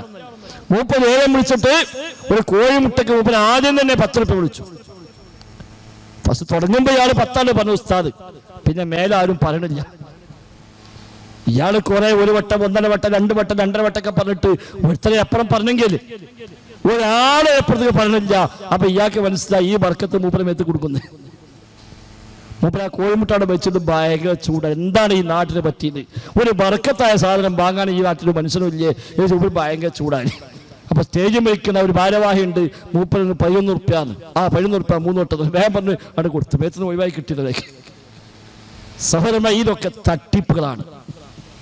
മതത്തിന്റെ പേരും പറഞ്ഞ് ആളുകൾ ചൂഷണം ചെയ്യാൻ വേണ്ടി ഇത്തരം മതമേളന്മാരായി വേഷം കെട്ടി വരുന്ന ആളുകൾ കണ്ടെത്തിയ വഴിയാണതൊക്കെ. എന്തിന്റെ പേരിലും കച്ചവടം ചെയ്യാമെന്നിടത്താണ്. ഒരു 2 റുപ്യ നൂലാണ് ഊരിയിട്ട് 500 1000 വാങ്ങണത്. നൂല് കടിന് കിട്ടും 2 റുപ്യക്ക്. അതൊന്നാണ് ഊരി കൊടുത്താൽ മതി, പിന്നെ കണക്കില്ല അതിന് എത്ര വിലാന്ന്. ഇങ്ങനെ നൂലിനും പേപ്പറിനും ഏലസിനും എല്ലാം പണം വാങ്ങുന്ന മനുഷ്യന്മാർ എന്തിനേറെ ഈ പറഞ്ഞ മുനീർ ബാക്കവി, അയാളൊക്കെ ഇനി കച്ചവടം ചെയ്യാത്ത ഒന്നുമില്ല. അയാൾക്ക് എല്ലാത്തിനും പരിഹാരമുണ്ട്. സ്ഥാനം നോക്കാൻ മുതൽ, ദിവസം നിശ്ചയിക്കാൻ മുതൽ, മുറാദ് ഹാസിലാക്കാൻ മുതൽ എല്ലാത്തിനും പ്രതിവിധിയുണ്ട്. എനിക്ക് പൈസ കൊടുത്താൽ മതി. അവസാനം അയാൾ ഈജിപ്തിക്ക് ടൂറ് പോയി. അപ്പൊ നൈൽ നദിന് വെള്ളം കൊണ്ടിട്ട് ഇപ്പൊ വിൽക്കാൻ മൂപ്പര്. നൈൽ നദിയിലെ വെള്ളം നമ്മളെ കല്ലുണ്ടി പോയ വെള്ളം നല്ല പാലും വാങ്ങുമല്ലോ, അതാണ് കൊണ്ടുപോകുമ്പോണെങ്കിൽ. അങ്ങോട്ട് പോകുമ്പോൾ വേണമെങ്കിൽ ഇവിടുന്ന് കൊണ്ടുപോയിട്ട് അത് കേരളത്തിലെ നദിയിലെ വെള്ളം അവിടെ കൊണ്ട് വിൽക്കാൻ പറ്റും. അവിടുത്തെ വെള്ളം ഇങ്ങോട്ട് കൊണ്ടുവരാ. നിങ്ങൾ അത് കച്ചവടം ചെയ്യാം. കണ്ടോ നിങ്ങൾ മൂപ്പര് കച്ചവടം ചെയ്യുന്നത് കണ്ടക്കണ? നെയിൽ നദി കണ്ടോരുണ്ട് കുട്ടികളെ? നെയിൽ നദിയിലെ വെള്ളമാണ് നിങ്ങൾക്ക് എന്റെ വീട്ടിൽ വന്നാൽ മതി. എല്ലാവരും കന്നേസെറ്റും വരത്ത് ചെറിയ പാത്രം ഇട്ടും വരിക. ചെറിയ പാത്രം ഞാൻ ആകത്രേ കൊണ്ടുവന്നിട്ടുള്ളൂ. നെയിൽ നദിയിൽ നിന്ന് മുക്കിയെടുത്തതാണ്. കൂടുള്ളവരൊക്കെ പറഞ്ഞു ഉസ്താദെ ഫ്ലൈറ്റിൽ കയറ്റാൻ പറ്റൂല, പിടിക്കപ്പെടും. ഞാൻ പറഞ്ഞു ഞാൻ കൊണ്ടുപോകും. അൽഹംദുലില്ലാ നമ്മളെ വീട്ടിലെത്തി. മാത്രമല്ല ചാവ് കടലിലുള്ള വെള്ളം, ചാവ് കടലില്ലേ, അതിലെ വെള്ളവും ഒരു കുപ്പി വെള്ളം എന്റെ റൂമിൽ വന്നാൽ കാണും. ഭയങ്കര കട്ടിയാണ്, ഭയങ്കര ഉപ്പാണ്. അത് മുഖത്തിങ്ങനെ തേച്ചാണ്ടല്ലോ ഭയങ്കര ഗ്ലാമറാ. ഏത് കറുത്ത പുള്ളിയുള്ള മുഖത്തുള്ള ആളുകളും വന്നാൽ ഞാൻ ഒരു തുള്ളി തരും. അതിങ്ങനെ തേച്ച് കഴിഞ്ഞാൽ ഭയങ്കര നീറലൊക്കെ ഉണ്ടാവും, പക്ഷെ നല്ല ഗ്ലാമർ കൂടും. കറുത്ത പുള്ളിയൊക്കെ പോയി.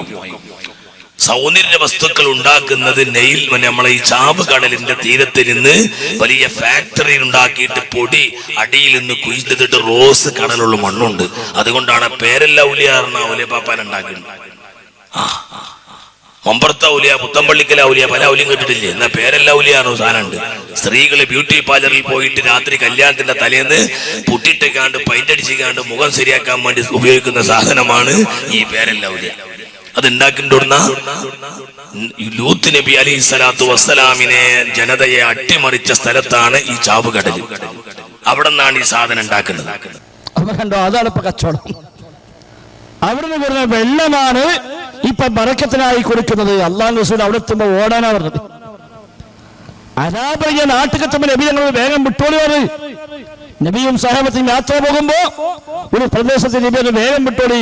എന്താ ഇവിടെ പണ്ട് അനാപരിക സ്ഥലമാണ്, നിൽക്കേണ്ട അവിടെ. അതാ ഇസ്ലാമിന്റെ കാഴ്ചപ്പാട്. പടച്ചറബിന് അനാപരിക ആ പ്രദേശത്തോടെ കടന്നു പോകുമ്പോൾ പോലും നബി ഞങ്ങൾ പ്രയാസപ്പെടുമായിരുന്നു. വെറുതെ യാത്ര പോകാൻ പാടില്ല, അത്ര സ്ഥലത്തേക്ക് ഇതാണ്. അത് ടൂറല്ല, അങ്ങ് ടൂറില്ല, അങ്ങ് ടൂറില്ല. അല്ലാതെ അനാപരിക സ്ഥലങ്ങൾ സന്ദർശിക്കാൻ പോവുക, അത് ആസ്വാദനമാക്കി മാറ്റുക, അങ്ങനെ ഒന്നില്ല. അവിടെ കാവലിനെ തേടി ഭയപ്പെട്ടുകൊണ്ടാണ് റസൂലുള്ളാഹി സ്വല്ലല്ലാഹു അലൈഹി വസല്ലം തങ്ങളൊക്കെ യാത്ര പോയത്. ആ സ്ഥാനത്ത് അവിടുന്ന് വെള്ളം മുക്കി കൊടുത്തിട്ട് അത് കുപ്പിയിലാക്കിയിട്ടും അത് തൊട്ട് കൊടുത്തിട്ടുമൊക്കെ അതിലൂടെ പൈസ ഉണ്ടാക്കാൻ ശ്രമിക്കുന്നത്. മറ്റേ ഉസ്താദ് കൊടുത്തല്ലോ മുടി മുക്കിയ വെള്ളം, നമ്മളൊക്കെ അനുഭവപ്പെട്ടതൊക്കെ. എത്ര കോടി ഉണ്ടാക്കിയത് ആർക്കും അറിയില്ല. നബി ഞങ്ങളെ മുടിയും പറഞ്ഞ് മുടി കൊടുത്തിട്ട് അതും മുക്കി വെള്ളം കൊടുത്തിട്ട് കച്ചവടമാക്കി. അത് കണ്ട് നമ്മളെ നാട്ടിൽ കൊടുത്ത മുടി ഉണ്ട്, മമ്പീലിയുണ്ട് മുടി. വല്ലാതെ പുറത്തേക്ക് എത്തിയില്ല, കുറച്ചു കാലം കഴിയുമ്പോൾ പുറത്തേക്ക് എത്തി. ഇപ്പൊ ഉണ്ട്, ചെറുമട്ടനൊക്കെ ഉണ്ട് ലോക്കലായിട്ട്. മമ്പീലിയിലെ ഉസ്താദ് ഉമ്രക്ക് പോയപ്പോ അവിടുന്ന് കിട്ടിയത് നബിന്റെ മുടി, അതിന് അതും കൊണ്ട് വന്നു മൂപ്പര്. അപ്പൊ അവിടെ പോയപ്പോഴും കിട്ടും ഇങ്ങനെ. മക്കത്ത് മദീനത്തൊക്കെ പോയ റസൂലുള്ളാഹിയുടെ മുടിയൊക്കെ അവിടെ ഇങ്ങനെ വ്യാപകമായിട്ട് കിടക്കുന്നുണ്ടാകും. അതിന്ന് ഒന്നെടുത്ത് പോന്നു മൂപ്പര്. അതവിടെ പരി വെച്ചിട്ടുണ്ട്. റബീഉൽ അവ്വൽ മാസം വന്നാല് ഇവിടെ മുടി പ്രദർശനമുണ്ട് നമ്മുടെ മമ്പീരിയിൽ. അത് മുഖ്യ വെള്ളം കൊടുത്തിട്ട് ഒരു ലോക്കൽ കച്ചവടം, ഒരു ഹൈ ലെവലിലേക്ക് എത്തിയിട്ടില്ല, കുറച്ച് കഴിയുമ്പോൾ ഉണ്ടായിക്കോളും. ഇങ്ങനെ ഏത് കൊണ്ടുവന്നാലും അതിലൊക്കെ പേരിൽ ഇവിടെ കച്ചവടങ്ങൾ നടക്കും. സഹോദരങ്ങൾ നേരത്തെ പറഞ്ഞ പോലെ എന്താണ് മതമെന്നോ എന്തിനാ ജീവിക്കുന്നത് എന്നോ ഈ ദുനിയാവിലേക്ക് അല്ലാഹു തആല നമ്മെ പറഞ്ഞയച്ചത് എന്തിനാണ് എന്ന് പോലും അറിയാത്ത ഒരു സാഹചര്യത്തിലേക്ക് മുസ്ലിമീങ്ങൾ അനുവദിച്ചു പോയി. എന്തിനാണ് ഇതിനെല്ലാം അടിസ്ഥാനമെന്ന് നമ്മൾ തിരിച്ചറിയണം. അല്ലാഹുവിന്റെ ദീൻ ശരിയാമണ്ണം പഠിച്ചാൽ, അല്ലാഹുവിന്റെ ദീൻ ശരിയാമണ്ണം ബോധ്യമായാൽ പിന്നെ ചൂഷണമില്ല. ഉമർ ഖത്താബ് റളിയല്ലാഹു അൻഹു സ്വഹാബിമാരുമായി ഒന്നിച്ച് യാത്ര പോകുമ്പോൾ ഒരു സ്ഥലത്തേക്ക് എത്തിയപ്പോ അവിടെ ഒരു മരം കണ്ടു. ആ മരത്തിനടുത്തേക്ക് എല്ലാവരും കൂടെ കുറച്ചാണ് അവിടെ ഓടിച്ചെല്ലാണ് മരത്തിനടുത്തേക്ക്. ഉമർഖത്ത് എന്താ നിങ്ങൾക്ക് അപ്പോൾ അങ്ങോട്ട് കൂടെ വെച്ചു? അല്ല, നിങ്ങൾക്കറിയില്ലേ നമ്മൾ പണ്ട് അല്ലാഹു റസൂലിന്റെ കൂടെ ഇന്ന് ബൈഅത്ത് ചെയ്ത മരമല്ലേ ഇത്? വിശുദ്ധ ഖുർആനിൽ അല്ലാഹ് പറഞ്ഞ മരമാണ് ഇത്. യുബായിഊനക തഹ്ത ശജറ, നബിയെ തങ്ങളുമായി ആ മരത്തെ ചുവട്ടിൽ വെച്ച് അവർ കരാർ ചെയ്ത ആ സന്ദർഭത്തിൽ അല്ലാഹു തആല അവരെ തൃപ്തിപ്പെട്ടിരിക്കുന്നുവെന്ന് അല്ലാഹ് ഖുർആനിൽ ആയത്തിറക്കി. ബൈഅത്തുർ റിദ്വാൻ, നബി തങ്ങൾ സ്വഹാബത്തിനോട് ഒരു കരാർ വാങ്ങി. അതൊരു മരത്തിന് ചോട്ടായിരുന്നു. അത് വെയിലായപ്പോ ഒരു പറ്റ മരം കണ്ടു, ആ മരത്തിന് ചോട്ട് തണലിൽ ഇരുന്നിട്ട് അവിടുന്ന് ബൈഅത്ത് ചെയ്തു എന്നുള്ളത് മരത്തിന് പ്രത്യേകം ഉണ്ടായിട്ടല്ല. ഉമർ ഖത്താബിന്റെ ഭരണം വന്നപ്പോ ഇതിലൂടെ യാത്ര പോകുമ്പോഴാണ് ആ മരം കണ്ടപ്പോ ചിലർക്ക് ഓർമ്മ, ഇവിടെയാണല്ലോ പണ്ട് നമ്മള് നബിയുമായി ബൈഅത്ത് ചെയ്യുന്നത്. ആ ഓർമ്മക്കൊന്ന് പോയാ ബർക്കത്തൊന്നല്ല. നബി ഞങ്ങളെ പറഞ്ഞു, ഉമർ ഖത്താബ് പറഞ്ഞു, നിങ്ങളെ മുൻഗാമികൾ നശിച്ചത് ഇങ്ങനെയാകുന്നു, നിങ്ങളെ മുൻഗാമികൾ നശിച്ചത് ഇങ്ങനെയാകുന്നു എന്ന് പഠിപ്പിക്കുകയും ഉമർ ഖത്താബ് റളിയല്ലാഹു അൻഹു ഫഖതലഅഹ, ആ മരത്തെ അടിവേരടക്കം പിഴുതൊഴിവാക്കിയതാണ്. വെട്ടിമാറ്റിയിലാണ് വ്യാഖ്യാനങ്ങളിൽ കാണാൻ. വെട്ടിമുറിച്ചില്ല. അങ്ങനെ വെട്ടിമാറ്റാൽ കുറച്ച് കാലം കഴിയുമ്പോൾ പിന്നെയും അത് തെളുത്തു വരാൻ സാധ്യതയുണ്ട്. അതുകൊണ്ട് അടിവേരടക്കം പിഴുത് പറിച്ചൊഴിവാക്കിയിട്ട് പറഞ്ഞു, അങ്ങനത്തെ മരം നമുക്ക് വേണ്ട. അതാ സ്വഹാബത്ത് മനസ്സിലാക്കിയ ദീന്. ഇബ്നു കസീർ റഹിമഹുല്ലാഹ് അൽ-ബിദായത്തു വൻ-നിഹായയിൽ പറഞ്ഞ മറ്റൊരു ചരിത്രം കാണാം. ഉമർ ഖത്താബിന്റെ കാലഘട്ടത്തിൽ വ്യത്യസ്തമായ രാജ്യങ്ങൾ ഇസ്ലാമിലേക്ക് ഫതഹായി വരികയാണ്. ഒരു നാട് ഫതഹായി വന്നപ്പോൾ ആ നാട്ടില് ഒരു പഴയ വീട്ടിലല്ല, ഒരു പഴയ മയ്യത്ത്, മറമാടപ്പെടാത്തൊരു മയ്യത്ത്. എല്ലാവരും വരുന്നു, അവിടെ കൂടുന്നു. ആ മയ്യത്തുമായി ബന്ധപ്പെട്ട് കുറെ കഥകൾ ആ നാട്ടിൽ പ്രചരിക്കുന്നുണ്ട്. ഉമർ ഖത്താബ് എന്താ സംഭവം? അവരെ പറഞ്ഞു, ഇത് പഴയ കാലത്ത് ജീവിച്ചു പോയ ദാനിയാൽ നബി എന്ന നബിയുടെ മയ്യത്താണ്. അതാണ് ആ നാട്ടിലെ പ്രചാരണം. ദാനിയാൽ നബി എന്ന നബി പണ്ടുണ്ടായിരുന്നു തൗറാത്തിന്റെ ഒക്കെ അനുയായികളായ കാലത്ത്. ആ നബിയുടെ മയ്യത്താണിത് എന്നാണ് അവിടെ പ്രചരിപ്പിക്കുന്നത്. അപ്പൊ അവിടെ ആളുകൾ വരുന്നു, അവിടെ ബർക്കത്തെടുക്കുന്നു, അവിടെ പോയി തേടുന്നു. ഇതാണ് നടക്കുന്നത്. ഉമർ ഖത്താബ് റളിയല്ലാഹു അൻഹു ആ വീടിന്റെ ചുറ്റുഭാഗത്തായി പകൽ സമയത്ത് 13 ഖബർ അദ്ദേഹം അവിടെ കുടിപ്പിച്ചു. 13 ഖബർ. ആ രാത്രി എല്ലാവരും ഉറങ്ങിക്കിടക്കുമ്പോൾ ഉമർ ഖത്താബ് ഒറ്റയ്ക്ക് പോയി, ഒരാളെ സഹായത്തിന് പോലും കൂട്ടിയില്ല. ഒറ്റയ്ക്ക് പോയിട്ട് ഈ മയ്യിത്തെടുത്ത് ഒരു ഖബറിലേക്ക് ഇറക്കി വെച്ചു. 13 ഖബറും മൂടിക്കളഞ്ഞു. ഒരാളെ ഒപ്പം കൂട്ടിയാൽ അയാൾക്കറിയാലോ ഏത് ഖബറിലാണ് മറയുന്നത്, അതുപോലും വേണ്ടാന്ന്. രാവിലെ സാധാരണ പോലെ മനുഷ്യന്മാർ വന്നപ്പോ മയ്യത്ത് കാണാനില്ല. പകരം 13 ഖബറുണ്ട്. അപ്പൊ ഏതോ ഖബറിൽ ഈ മയ്യത്ത് മറമാടപ്പെട്ടുവെന്നറിയാം, പക്ഷെ ഏത് ഖബറിലാണെന്ന് അറിയില്ല.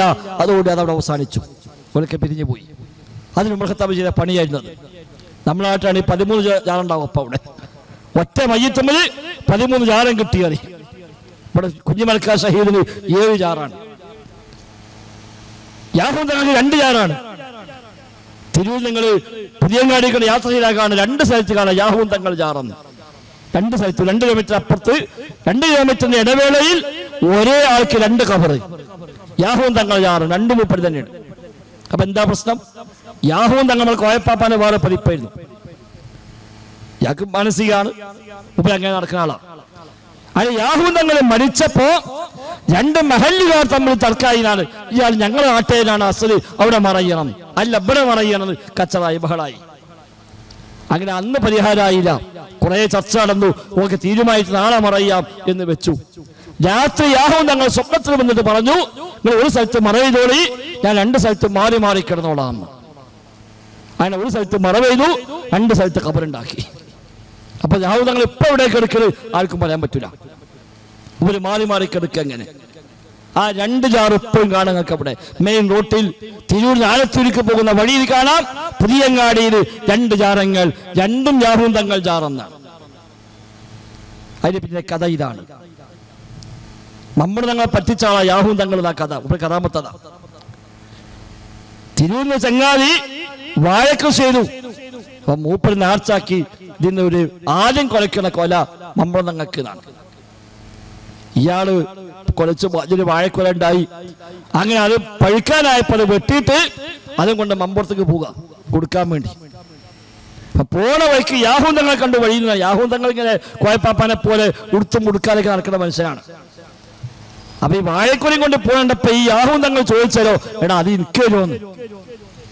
അത് തരാൻ പറ്റൂല, അത് മമ്പുറത്തിനെ തങ്ങൾ കൊണ്ടുപോവുകയാണ്. ആ എന്നാ കൊണ്ടേക്കോ. അങ്ങനെ ഇയാൾ ഇതുമായി വന്ന് മമ്പുറത്തെത്തി. മമ്പളം തങ്ങളെ മുമ്പിലെത്തിയിട്ട് ആ കൊലയാണ് പൊന്തിച്ചപ്പോ വാഴക്കൊലയ്ക്ക് വെയിറ്റ് ഇല്ല, തീരെ കനമില്ല. അപ്പൊ എന്ത് പറ്റി ഒരു പിടുത്തമില്ല. അപ്പൊ മമ്പളം തങ്ങൾ ചോദിച്ചാലോ, ഇത് വഴിക്കുന്ന ആരെയും ചോദിച്ചിരുന്നോന്ന്. ആ അത് തിരുവനന്തപുരം പിരാന്തം ചോദിച്ചിരുന്നു പറഞ്ഞു. ആ ഓൻ പറ്റിച്ചു പറഞ്ഞു. അപ്പൊ നോക്കുമ്പോ തൊലി കേടരാതെ കംപ്ലീറ്റ് കഴമ്പ് അടിച്ചു പോയിട്ടുണ്ട്. ഒരൊറ്റ ഒന്നും കഴമ്പില്ല, തൊലിക്കൊരു കുഴപ്പമില്ല, കംപ്ലീറ്റ് ഉള്ളിന്ന് അടിച്ചു പോയിക്കണേ. അത് ഓൻ പറ്റിച്ചു പറഞ്ഞു. അതുകൊണ്ടാണ് ഇന്നും യാഹൂൻ തങ്ങളെ ജാനത്തെങ്കില് ഏറ്റവും വലിയ നേർച്ച എന്താ? മൈസൂരിപ്പഴം. അവിടെ പോയി നോക്കി എല്ലാ കടയിലും വാഴക്കൊല ഇങ്ങനെ ഒരു 10 തൂങ്ങുണ്ടാവും. മൂപ്പരെ പൂജയാണ് തിന്നോട്ടെന്ന് വെക്കാണ്ട് കൊണ്ടേ തീറ്റിക്കാൻ തോന്നുന്നുണ്ട്. സഹോദരന്മാരെ, എന്ത് മതമാണ് ഇതൊക്കെ? ഇതൊക്കെയാണോ ഇസ്ലാം? ഇതാണോ അല്ലാഹ് ആകാശത്ത് വഹിയിറക്കിയ ദീന്? ഇത് പഠിപ്പിക്കാനാണോ റസൂലുള്ളാഹി സ്വല്ലല്ലാഹു അലൈഹി വസല്ലം നിയോഗിക്കപ്പെട്ടത്? 23 കൊല്ലം അവിടെ വഹയ് പ്രകാരം ദഅവത്ത് നടത്തി മനുഷ്യന്മാർക്ക് മാർഗ്ഗദർശനം നൽകിയത് ഈ വക അധ്യാപകനായിരുന്നു. ബദറും ഉഹുദും ഖന്തഖും ഹുനൈനും എല്ലാം നടന്നത് ഈ ആശയം സ്ഥാപിക്കാനായിരുന്നുവോ? ഒരിക്കലുമല്ല. അങ്ങനെ ഓരോ നാട്ടിലും ഓരോന്നും ഉണ്ടാക്കി ഇവിടെ തുടങ്ങിയാൽ ഓരോ സ്ഥലത്ത് പോലും കാണാം എത്ര ജാറങ്ങൾ. ഇവിടെ ഞാറമ്പടി ഊരകം എന്താ മൂപ്പര കറാമത്ത്? അവിടെ പള്ളിക്ക് ഭക്ഷണം ഉണ്ടാക്കാന് വിറകില്ല. അപ്പം തങ്ങപ്പാപ്പാനോട് പറഞ്ഞു പള്ളിക്ക് മുദരിസ് മൂപ്പര് മരിച്ചെടുക്കാണ്. നേരം തെളിയിട്ട് വന്നപ്പോണ്ട് പള്ളിയുടെ മുന്നിൽ കുറെ ഓല കിടക്കണ്. അപ്പൊ മനസ്സിലായി അത് മൂപ്പര് കൊടുത്തയച്ചാണ്. അതപ്പോ വലിയ കറാമത്ത് ജാറമ്പടിക്ക്. ഇനി ഇവിടെ ഇടയിൽ മക്കാമ് കറാമത്ത് ഉണ്ടായി വരുന്നേ ഉള്ളൂ. അപ്പൊ ഇങ്ങനെ വല്ല പൊടി തട്ടി ഉഷാറാക്കി കൊണ്ടുള്ള ശ്രമമാണ് അതൊക്കെ. ഇങ്ങനത്തെ ഓരോ വാക്കവികളെ കിട്ടിയാൽ മതി, ഓരോ പിന്നെ എന്തും പ്രസംഗിച്ചോളും, ഏത് കഥയും പറഞ്ഞോളും. അതിന് അഡ്രസ്സൊന്നും വേണ്ട, അതിന് തെളിവൊന്നും വേണ്ട, എന്തും പറഞ്ഞ് കലാമത്തായി പ്രചരിപ്പിച്ച് അത് അങ്ങ് പച്ച പിടിച്ച് കിട്ടിയാൽ പിന്നെ ചോദ്യമില്ല. ക്ലിക്കായി കിട്ടിയാൽ പിന്നെ ചോദ്യമില്ല, പിന്നെ ഓടിക്കോളും. ഏതും അങ്ങനെ തന്നെയാണ്. അത് ലഹരി അങ്ങനെ തന്നെയാണ്, ഈ വാണിഭം അങ്ങനെ തന്നെയാണ്. ഒരു ലെവലിൽ അപ്പുറത്തേക്ക് എത്തി കിട്ടിയാൽ പിന്നെ ലക്ഷങ്ങളും കോടികളുമാണ്. പിന്നൊന്നും പിന്നെ നിയമങ്ങളെ പോലും പേടില്ല. നിയമപാലകന്മാർ പോലും അതിന് താഴെ വന്ന് നിൽക്കും. അത് ജാറങ്ങനെ തന്നെയാണ്. 50,000 വരില്ലല്ലോ, 50,000 വരൂല. അത് പേടിയാണ്. എത്ര വലിയ വലിയ ഭരണാധികാരികളായ ആളുകൾ, വലിയ ബുദ്ധിമാന്മാരായ ആളുകൾ, ലോകത്ത് തന്നെ ആ നിലക്ക് കുടിക്കാൻ പറ്റാവുന്ന ബുദ്ധിരാക്ഷസന്മാരായ ആളുകൾ ഓരും കാണാൻ സന്യാസിന്റെ മുന്നിൽ പോയിട്ട് കയ്യും കൂട്ടിക്കിട്. അവിടെ പേടിയാ, അവിടെ മുണ്ടാട്ടല്ല. ഇവൻ പഠിച്ച് എല്ലാ കോഴ്സും കഴിഞ്ഞ് വലിയ വലിയ യോഗ്യത നേടി വലിയ വലിയ ബുദ്ധിമാന്മാരാണ്. പക്ഷേ സ്കൂളിന്റെ പടി കാണാത്ത, വായിക്കാനും എഴുതാനും കഴിയാത്ത, തുണി പോലും മുടുക്കാത്ത സന്യാസിന്റെ മുന്നിൽ പോയിട്ട് അവൻ കൈയും കൂപ്പി നിൽക്കുകയാണ്. അവിടെയാണ് ഇന്ന് സമൂഹമുള്ളത്. ഇത് ശരിയല്ല എന്ന് വഴി കാണിക്കാൻ, വെളിച്ചം കാണിക്കാൻ ലോകത്തിലെ സത്താവ് അല്ലാഹു സുബ്ഹാനഹു വ തആല അവതരിപ്പിച്ച മതമാണ് ഇസ്ലാം. മനുഷ്യരെ സൃഷ്ടികളെ ആരാധിക്കുന്നതിൽ നിന്ന് സത്താവിനെ ആരാധിക്കുന്നതിലേക്കാണ് ഇസ്ലാം ക്ഷണിച്ചത്. മിൻ ഇബാദത്തിൽ ഇബാദ് ഇലാ ഇബാദത്തി റബ്ബിൽ ഇബാദ്. ഇസ്ലാമിന്റെ അടിസ്ഥാനം അതാണ്. ജനങ്ങളെ ക്ഷണിക്കുന്നത് മിൻ ഇബാദത്തിൽ ഇബാദ്, അടിമകളെ ആരാധിക്കുന്ന മനുഷ്യരെ, മറ്റു സൃഷ്ടികളെ ആരാധിക്കുന്ന അവസ്ഥയിൽ നിന്ന് ഇലാ ഇബാദത്തി റബ്ബിൽ ഇബാദ്, സൃഷ്ടികളെ സൃഷ്ടിച്ചവരെ ആരാധിക്കുക. അതാണ് ഇസ്ലാമിന്റെ കാഴ്ചപ്പാട്. സൃഷ്ടികളെ എല്ലാം ആരാധിക്കേണ്ടത് സൃഷ്ടാവിനെ ആരാധിക്കുക. വിശുദ്ധ ഖുർആനിലെ ഒന്നാമത്തെ കൽപ്പന എന്താ? യാ അയ്യുഹന്നാസ് ഉഅ്ബുദൂ റബ്ബക്കുമുല്ലദീ ഖലഖക്കും വല്ലദീന മിൻ ഖബ്ലിക്കും ലഅല്ലക്കും തത്തഖൂൻ. രണ്ടാമത്തെ അധ്യായം സൂറത്തുൽ ബഖറയിലെ 21ാമത്തെ വചനമാണ് ഖുർആനിലെ ഒന്നാമത്തെ കൽപ്പന. വിശുദ്ധ ഖുർആൻ ഫാത്തിഹ മുതൽ ഓതിപ്പോയാൽ ആദ്യത്തെ കൽപ്പനയാണ്, മനുഷ്യരെ നിങ്ങളെ സൃഷ്ടിച്ച സൃഷ്ടാവിനെ നിങ്ങൾ ആരാധിക്കണേ. അവനാണ് ആകാശങ്ങൾ സംവിധാനിച്ചവൻ, അവനാണ് ഭൂമിയെ നിങ്ങൾക്ക് ഒരുക്കി തന്നവൻ, അവനാണ് വെള്ളമിറക്കിയവൻ, അവനാണ് ആ വെള്ളം നിമിത്തമായി സസ്യങ്ങളെ ഉത്പാദിപ്പിച്ചവൻ. ഇതെല്ലാം ചെയ്ത സൃഷ്ടാവിനെയാണ് ആരാധിക്കേണ്ടത്. ഫലാ തജ്അലൂ ലില്ലാഹി അൻദാദാ വഅൻതും തഅലമൂൻ. ഇതെല്ലാം അറിയുന്നവരായിരിക്കെ ആ സൃഷ്ടാവിന് നിങ്ങൾ സമന്മാരെ ഉണ്ടാക്കല്ല. ഇതാണ് ഇസ്ലാമിന്റെ അടിസ്ഥാനം. ഖുർആനിലെ ഒന്നാമത്തെ കൽപ്പന അതാണ്. മനുഷ്യരെ നിങ്ങൾ സൃഷ്ടിച്ചവനെ ആരാധിക്കുക, അവനോട് മാത്രം പ്രാർത്ഥിക്കുക, അവനെ മാത്രം നേർച്ച തേടുക, അവനെ മാത്രം പ്രതീക്ഷിക്കുക, അവനെ മാത്രം ഭയപ്പെടുക, അവനെല്ലാം സമർപ്പിക്കുക. അവന്റെ നിയന്ത്രണമാണ്, അവന്റെ തീരുമാനമാണ് ഈ ലോകം മുഴുക്കയും നടന്നുകൊണ്ടിരിക്കുന്നത്. ആ സൃഷ്ടാവിലേക്ക് മടങ്ങുക, അതാണ് ഇസ്ലാമിന്റെ അടിസ്ഥാന അധ്യാപനം. ആ സൃഷ്ടാവെന്ന് മാറ്റി സൃഷ്ടികളിലേക്ക് മനുഷ്യന്മാരെ കൊണ്ടുപോകാനാണ് ഇവരൊക്കെ ശ്രമിക്കുന്നത്. ഇവർക്ക് അറിയാത്തത് കൊണ്ടല്ല, പക്ഷെ ഇതിന്റെ മറവിൽ ഇവർക്ക് ജീവിക്കണം, ഇതിന്റെ മറവിൽ സമ്പാദിക്കണം, ഇതിന്റെ മറവിൽ മനുഷ്യന്മാരിൽ നിന്ന് എന്തെല്ലാം ആനുകൂല്യങ്ങൾ നേടാൻ കഴിയുമോ അതെല്ലാം നേടണം. അങ്ങനെ അതുവഴി അധ്വാനിക്കാതെ തഴച്ചു വളരുന്ന ഒരു രീതി. വിശുദ്ധ ഖുർആനിൽ അല്ലാഹു പറഞ്ഞു, ഉദ്ഉ റബ്ബക്കും തളർറുഅൻ വഖുഫിയ. നിങ്ങൾ റബ്ബിനോട് ദുആ ചെയ്യണം. രണ്ട് നിബന്ധന. ഒന്ന് തളർറുഅൻ, വിനയപ്പെട്ടുകൊണ്ട് നിങ്ങൾ പ്രാർത്ഥിക്കണേ. വഖുഫിയ, സ്വകാര്യമായി പ്രാർത്ഥിക്കണേ. വിനയത്തോടെ പ്രാർത്ഥിക്കുക, താഴ്മയോടെ പ്രാർത്ഥിക്കുക. വഖുഫിയതൻ, സ്വകാര്യമായി, ശബ്ദമില്ലാതെ ഉറക്കെയല്ലാതെ പടച്ച റബ്ബിനോട് സ്വകാര്യമായും താഴ്മയോടെയും നിങ്ങൾ പ്രാർത്ഥിക്കണേ. എന്താ ആയത്തിന്റെ ബാക്കി? ഇന്നഹു ലാ യുഹിബ്ബുൽ മുഅ്തദീൻ. അതിന് വിടുന്നവരെ അള്ളാഹു ഇഷ്ടപ്പെടുകയില്ല. പ്രാർത്ഥനയുമായി ബന്ധപ്പെട്ട് പഠിച്ചോമന രണ്ട് നിബന്ധന. ഒന്ന്, വിനയത്തോടെ പ്രാർത്ഥിക്കണം. രണ്ട്, സ്വകാര്യമായി ശബ്ദമുയർത്താതെ പടച്ച റബ്ബിനോട് സ്വകാര്യമായ സംഭാഷണം. അതാണ് പ്രാർത്ഥന. മനസ്സറിയുന്നവനാണ് അള്ളാഹ്. ഇന്നഹു ലാ യുഹിബ്ബുൽ മുഅ്തദീൻ. അതിന് വിടുന്നവരെ അള്ളാഹ് ഇഷ്ടപ്പെടുകയില്ല. അപ്പൊ എന്താ അതിന് വിടൽ? ശബ്ദം കൂടിയാൽ അതിന് വിടലാണ്.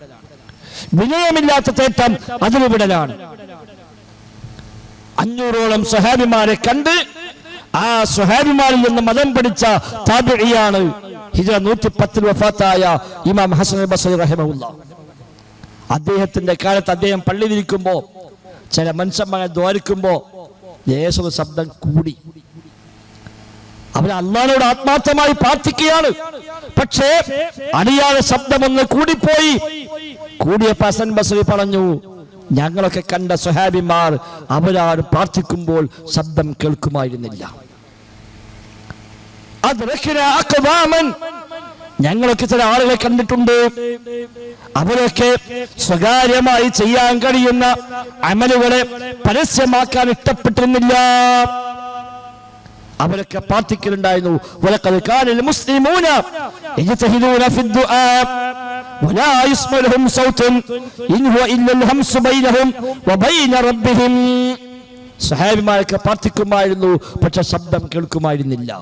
അവർ റബ്ബുമായി സ്വകാര്യ സംഭാഷണമായിരുന്നു അവിടെ പ്രാർത്ഥനകൾ എന്ന് അന്ന് ഹസൻ ബസ്രി റഹിമഹുല്ലാഹ് പഠിപ്പിച്ചു കൊടുക്കുകയാണ്. ഈ സംഭവം ഉദ്ധരിച്ച ശേഷം തഫ്സീർ ബഹ്റുൽ മുഹീത്തിൽ അബൂ ഹയ്യാൻ ഉൻദുസി റഹിമഹുല്ലാഹ് അദ്ദേഹം എഴുതി വെക്കുക ഹിജ്റ 700കളിൽ. ഹസൻ ബസ്രി 110 വഫാത്തായി. ബഹ്റുൽ മുഹീത്ത് എന്ന തഫ്സീർ എഴുതപ്പെട്ടത് ഹിജ്റ 700കളിലാണ്.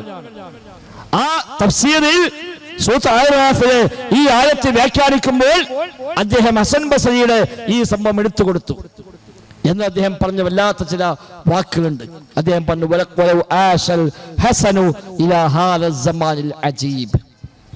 നമ്മുടെ ഈ കാലത്തൊക്കെ ഹസൻ ബസ്രി ജീവിച്ചിരിപ്പുണ്ടായിരുന്നുവെങ്കിൽ അദ്ദേഹം എന്തായിരിക്കും പറയുക. ഇന്നല്ല 700 കൊല്ലം മുമ്പ് എഴുതി വെക്കിയ തഫ്സീറിൽ അന്ന് ഹസൻ ബസ്രി അങ്ങനെ പറഞ്ഞെങ്കിൽ ഇന്ന് ഹസൻ ബസ്രി ഉണ്ടെങ്കിൽ അദ്ദേഹം എന്തായിരിക്കും പറയുക. ശേഷം അദ്ദേഹം പറയുക എന്താ അന്നത്തെ പ്രത്യേകത. ഇത് എഴുതിയ പണ്ഡിതൻ സ്പെയിനുകാരൻ ഉന്ദുറുസാണ്. അവിടെ അദ്ദേഹം പറയാ ഇന്ന് ചില ആളുകൾ പ്രത്യക്ഷപ്പെട്ടിരിക്കുന്നു.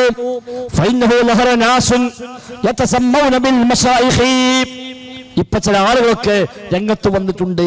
അവർ ശൈഖുനമാരാണ് എന്നാണ് സ്വയം പേര് സ്വീകരിക്കുന്നത്. 700 കൊല്ലം മുമ്പ് എഴുതിച്ചതാണ്. ശൈഖുമാർ എന്ന പേരും പറഞ്ഞ് ചില ആളുകൾ ഇപ്പോൾ പ്രത്യക്ഷപ്പെട്ടിട്ടുണ്ട്. എത്ര ഇഖ്തിസാബ, അവർ അധ്വാനിക്കാനൊന്നും തയ്യാറില്ല, ജോലിക്കൊന്നും പോവുകയില്ല, പള്ളിയിൽ തന്നെ ഇരിക്കുകയാണ്, പ്രത്യേകമായ വേഷം കെട്ടുകയാണ്. ആ വേഷം കണ്ടാൽ ആളുകളൊക്കെ വലിയ ബഹുമാനിക്കുന്ന വേഷമാണ്.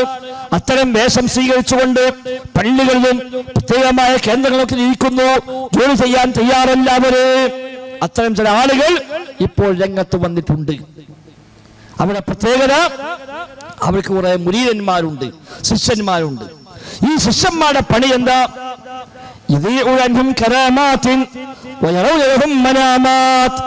ഈ ശിഷ്യന്മാര് ഈ ഉസ്താദന്മാരുടെ കറാമത്തുകൾ പ്രചരിപ്പിക്കുന്നു. ഈ ഉസ്താദിന് വേണ്ടി ശിഷ്യന്മാര് സ്വപ്നം കണ്ടുകൊണ്ടിരിക്കുന്നു. ശിഷ്യന്മാർ സ്വപ്നം കാണുക ഉസ്താദിനെ കുറിച്ച്, എന്നിട്ട് അത് കരാമത്തായി പ്രചരിപ്പിക്കുക. അത് രേഖപ്പെടുത്തി അത് നാടിനീളെ അത് പ്രചരിപ്പിച്ചുകൊണ്ടിരിക്കുന്നു. എന്നിട്ട് ഇവരെ കാണാൻ മനുഷ്യന്മാരിങ്ങനെ വരികയാണ്. ഇവരധികമൊന്നും സംസാരിക്കൂല. അദ്ദേഹം എഴുതിച്ചൊക്കെ അധികമൊന്നും സംസാരിക്കൂല, തയം താഴ്ത്തിയിരിക്കും, ഒന്നോ രണ്ടോ വർത്താനം പറയും, വേറെ വർത്താനമൊന്നുമില്ല. അങ്ങനെ ഇരിക്കുന്നു. ഇദ്ദേഹം പറയും എനിക്ക് ഏറ്റവും വലിയ അത്ഭുതം ഈ ആളുകളെ മുമ്പിലും മനുഷ്യന്മാര് വന്ന് പണം കൊടുക്കുന്നുണ്ടല്ലോ, ഇവർക്കും നേർച്ച തരുന്നുണ്ടല്ലോ, ഇവർക്ക് വേണ്ടി വഖഫ് ചെയ്യുന്നുണ്ടല്ലോ, എനിക്കിതാണ് വല്ലാത്ത അത്ഭുതം. എന്നിട്ട് ഈ ഉസ്താദുമാർ ചെയ്യുന്ന പണി എന്താ? അവർ ജനങ്ങൾക്ക് ദിക്ർ ഉണ്ടാക്കി കൊടുക്കുന്നു. ജനങ്ങൾക്ക് ദിക്ർ ഉണ്ടാക്കി കൊടുക്കുന്നു. ലം യഅതി ബിഹാ കിതാബുൻ മുനസ്സൽ വലാ നബിയ്യും മുർസൽ. ഇവർ ചെല്ലുന്ന ദിക്റൊക്കെ പരിശോധിച്ചാൽ അല്ലാഹു തആല ആകാശത്ത് ഇറക്കിയ ഒരു കിതാബിലും ആ ദിക്ർ കാണൂല. ലോകത്തുള്ള ഒറ്റ റസൂലും ആ ദിക്ർ ചൊല്ലിയിട്ടില്ല. അത്തരം ദിക്റൊക്കെ ഇവരുണ്ടാക്കി കൊടുക്കാണ്. തൗറാത്തിലില്ല, ഇഞ്ചീലിലില്ല, ഖുർആനിലില്ല, സബൂറിലില്ല, പടച്ചോർക്ക് കിതാബിൽ ഒന്നുമില്ലാത്ത ദിക്ർ, അല്ലാഹു നിയോഗിച്ച ഒറ്റ റസൂലും ചൊല്ലാത്ത ദിക്ർ, അത്തരം ദിക്റാണ് ഇവർ ഉണ്ടാക്കി കൊടുത്തുകൊണ്ടിരിക്കുന്നത്. അതുകൊണ്ട് ഇന്നൊക്കെ ഹസൻ ബസ്രി ഒക്കെ ഉണ്ടെങ്കിൽ എന്താ പോലൊക്കെ പറയാന്ന് 700 കൊല്ലം മുമ്പ് എഴുതിയേക്കാണ്. അപ്പൊ ഇന്നുണ്ടെങ്കിലോ? അന്നിങ്ങുണ്ടെങ്കിൽ ഇന്നത്തെ പറയാനുണ്ടോ? ഇന്ന് എന്തും നിൽക്കുക, തൊള്ളി നോക്കി നിൽക്കണ ഹൂ ഹൂ ഹൂ ഹൂ നിൽക്കണ നാട്ടില് എന്താണോ പറഞ്ഞത് അത് നിൽക്കത്. അതിന് അർത്ഥമുണ്ടോ? ഇത് എവിടെ കിട്ടിയതാണ്? അതൊന്നുമില്ല. ഏതെല്ലാം സൈസ് നിൽക്കണ നാട്ടിൽ സ്ത്രീകളെ നിസ്കാരപ്പായി കാണാം. 333, 454, 555 മുതൽ 5555 വക ഏടുകൾ വരെ നമ്മുടെ നാട്ടിൽ ഇന്ന് വ്യാപകമാണ്. ഇതൊക്കെ എവിടുന്ന് കിട്ടി? ആരാ പഠിപ്പിച്ചത്? അത് നോട്ടല്ല. എന്തിനും ചില ദിക്റുണ്ടാക്കി കൊടുക്കുക. നബിയെ സ്വപ്നം കാണാൻ സലാത്ത് ഒരു ചങ്ങാതി അതുണ്ടാക്കി അത് ഫോട്ടോ കോപ്പി എടുത്ത് നമ്മളൊക്കെ നാട്ടിൽ കാണാൻ മുസ്ലിം കൊണ്ടുവന്ന് വിൽക്കുക. 10 റുപ്യക്ക് നബിയെ സ്വപ്നം കാണാൻ സലാത്ത്. എനിക്ക് നമ്മളെ ഷാവുലിന്റെ വാപ്പാൻ്റെ അടുത്ത് കട്ടി മുഹമ്മദ് സാഹിബ് മൂപ്പ വീട്ടിലേക്ക് വന്ന് ഒരു കുട്ടി വന്നതും കൊണ്ട് 10 റുപ്യ. എന്താ നബിയെ സ്വപ്നം കാണാൻ സലാത്ത്? അപ്പൊ മൂപ്പയ്ക്ക് പ്രത്യേക മൂപ്പ ആദ്യം 10 റുപ്യത്തിൽ ഒന്ന് വാങ്ങി കുട്ടിയോട് ഇരിക്കുകയാണ്. നിങ്ങൾ എത്ര പ്രാവശ്യം സ്വപ്നം കണക്കിന് നബി ജയിച്ചു? അപ്പൊ ഓൻ കണ്ടിട്ടില്ല. നിങ്ങൾക്ക് വലിയ പൊരുന്ന ചെടുക്കണോ? അപ്പൊ നബിയെ സ്വപ്നം കാണാൻ 10 രൂപ, ഈ 10 രൂപ വാങ്ങണ ഓ സ്വപ്നം കാണുന്നുണ്ടോ? ഇല്ല. ഇതാണ് നാട്ടിലെ അവസ്ഥ. സഹോദരന്മാരെ, ഇങ്ങനെ എല്ലാം കച്ചവടമായി മാറുക. എന്തിനും ഏതിനും ഇല്ലാത്ത ദിക്റുകൾ, ഇല്ലാത്ത ദുആകൾ, ഇല്ലാത്ത സലാത്തുകൾ, മതത്തിന്റെ പേരിൽ ഇല്ലാ കഥകൾ പറഞ്ഞു പ്രചരിപ്പിച്ച് സമുദായത്തെ ചൂഷണം ചെയ്യുന്ന വല്ലാത്തൊരു മതവാണിഭം ഇന്ന് വ്യാപകമായിരിക്കുന്നു. എന്തിനും ഏതിനും കച്ചവടം. തുറന്നു പോയ ഉസ്താദ്മാര്, മുസ്ലിയാക്കന്മാർ പച്ചക്കുമ്പോഴാണ് ഇത് എനിക്ക് പൈസ ഉണ്ടാക്കാനാണ്, ഇത് എനിക്ക് ആവശ്യത്തിനാണ് എന്ന് പറഞ്ഞിട്ട് പോലും ആളുകൾക്ക് ബോധ്യമാകുന്നില്ല. നമ്മളെ മുനീർ കവി തന്നെ പ്രത്യേകമായ ദിക്റും പഠിപ്പിച്ചെടുത്തിട്ട് മൂപ്പര് പൈസ ഉണ്ടാക്കാനാണ് തുറന്നു പറയുന്ന ഒരു രീതി കാണാം. നമുക്ക് സന്താനമുണ്ടാവാനുള്ള പരിഹാരം, കുട്ടികളില്ലാത്തവർക്ക്, മക്കളില്ലാത്തവർക്ക് സന്താനമുണ്ടാകാനുള്ള പരിഹാരം മുനീർ കവി പറയുന്നുണ്ട്. അത് പൂർണ്ണമായും കേൾക്കുക. ഗർഭിണികൾ, അവനെ കുട്ടികളില്ലാത്ത ഭാര്യ ഭർത്താക്കന്മാര് രാത്രി കിടക്കുന്നതിന് മുമ്പ് 2 പേര് ഒന്നുണ്ടാക്കിയിട്ട് 2 പേര് ഒലു ചെയ്തിട്ട് 1 ഗ്ലാസ് വെള്ളം മേശപ്പുറത്ത് കൊടുക്കുക. 1 ഗ്ലാസ് വെള്ളം ഒലുണ്ടാക്കി മേശപ്പുറത്ത് കൊടുക്കുക.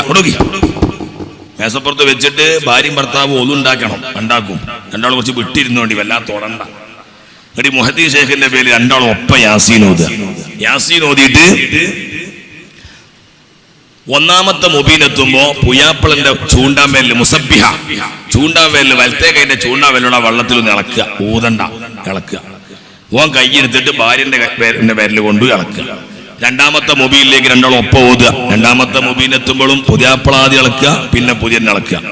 അങ്ങനെ 7 മുബീനിലും ഇളക്കിയിട്ട് തുറിച്ചു പറയും. യാസീൻ കഴിഞ്ഞാൽ പുതിയാപ്പിള ആദ്യം ഒന്ന് ഊതുക, പിന്നെ പുതിയ എണ്ണ ഊതുക. എന്നിട്ട് 1 ഗ്ലാസ് പുതിയാപ്പള കുടിക്കുക, 1 ഗ്ലാസ് പുതിയെണ്ണും കുടിക്കുക. എന്നിട്ട് വിട്ട ഭാഗം പൂരിപ്പിക്കുക. അപ്പൊ അല്ലാഹു തആല അതിൽ സന്താനങ്ങളെ നൽകും. അപ്പൊ നിങ്ങൾ ചോദിച്ചു, അതൊക്കെ നടക്കോ? എന്റെ 2 ഏറ്റ പെൺകുട്ടികളുണ്ട് എന്റെ വരിയിലെ, ഇരട്ടകളായ 2 പെൺകുട്ടികൾ. ആ 2 പെൺകുട്ടികളെ മേത്തുള്ള പണ്ടം മുഴുവനും എനിക്ക് അങ്ങനെ കിട്ടിയതാ. എങ്ങനെ? കുട്ടിയില്ലാത്തവർക്ക് സങ്കടം പറയുമ്പോ ഞാൻ പറയും, ഇങ്ങനെ വള്ളം കൊണ്ട് ചെയ്യാൻ പറയും. കുട്ടി ഉണ്ടായിട്ട് അതിന്റെ അരി കെട്ടിയ 1.5 പവന്റെ പണ്ടം മുനീർ ബാക്കവിന്റെ പേരിൽ നിർച്ചാക്കാൻ പറയും. മമ്പുറത്തങ്ങളെ പേരും മുദീശിന്റെ പേരിലും അല്ല. അത് മമ്പുറം മക്കാമ കൊണ്ടേട്ടാ മമ്പുറം കിട്ടൂല. നമുക്ക് ജീവിച്ചിരിക്കുമ്പോ നമ്മളെ പെൺകുട്ടിയെ കെട്ടിച്ചാളാ. അപ്പൊ എന്റെ പേരിൽ നിർച്ചാക്കാൻ പറയും, അത് കൊണ്ടുവരും. അത് നമ്മളെ കുട്ടിയാക്കി കൊടുക്കും. ഇതാണ് ഏർപ്പാട്. മൂപ്പിക്കൊണ്ട് എത്ര പെൺകുട്ടികളെ കെട്ടിക്കണം, അതിനുള്ള പരിപാടിയാ പറയും. മമ്പത്ത് നേർച്ചാക്കിയാലും മൂപ്പർ കിട്ടൂല, മൂപ്പ് തുറന്ന് പറയാണ്. അപ്പൊ നമ്മളെ പേര് ജീവിച്ചിരിക്കുമ്പോൾ നേർച്ചാക്കിയിട്ട് അതിവിടെ കൊണ്ടുവന്നില്ല, എന്നാലേ കുട്ടികളെ കെട്ടിക്കാൻ പറ്റുള്ളൂ എന്നാ. അതിനുള്ള തട്ടിപ്പാണ് ഇപ്പൊ നോക്കിയത്. ഇതും ചെയ്യാൻ ആളുണ്ടാവും, എത്രയോ മനുഷ്യന്മാർ ചെയ്യുന്നുണ്ടാവും. എന്നിട്ട് പിന്നെ കൊണ്ടുപോയി കൊടുക്കുക. ഇങ്ങനെ പച്ചക്ക് പറഞ്ഞിട്ട് മനുഷ്യന്മാരെ ചൂഷണം ചെയ്താലും അതിന് പോലും നിന്നുകൊടുക്കുന്ന, ഏത് ചൂഷണത്തിനും വിധേയമാകുന്ന പ്രതികരണ ശേഷിയില്ലാത്ത ഒരു ഉമ്മത്തായ സഹോദരങ്ങളെ നമ്മളെങ്ങനെ അധപതിച്ചു. ഇതല്ല ഇസ്ലാം. വിശുദ്ധ ഖുർആനെ പഠിക്കുക, ഹദീസുകളെ പഠിക്കുക, ദീനെ പഠിക്കുക, പടച്ച റബ്ബിനെ അറിയുക. അത് മാത്രമാണ് രക്ഷപ്പെടാനുള്ള മാർഗം. അല്ലെങ്കിൽ ഓരോരുത്തരും വരും, നമുക്ക് സ്വാഭാവികം എല്ലാവരും പ്രശ്നങ്ങൾ ഉണ്ടാകും. പ്രശ്നമില്ലാത്ത ആരാളുള്ളത്?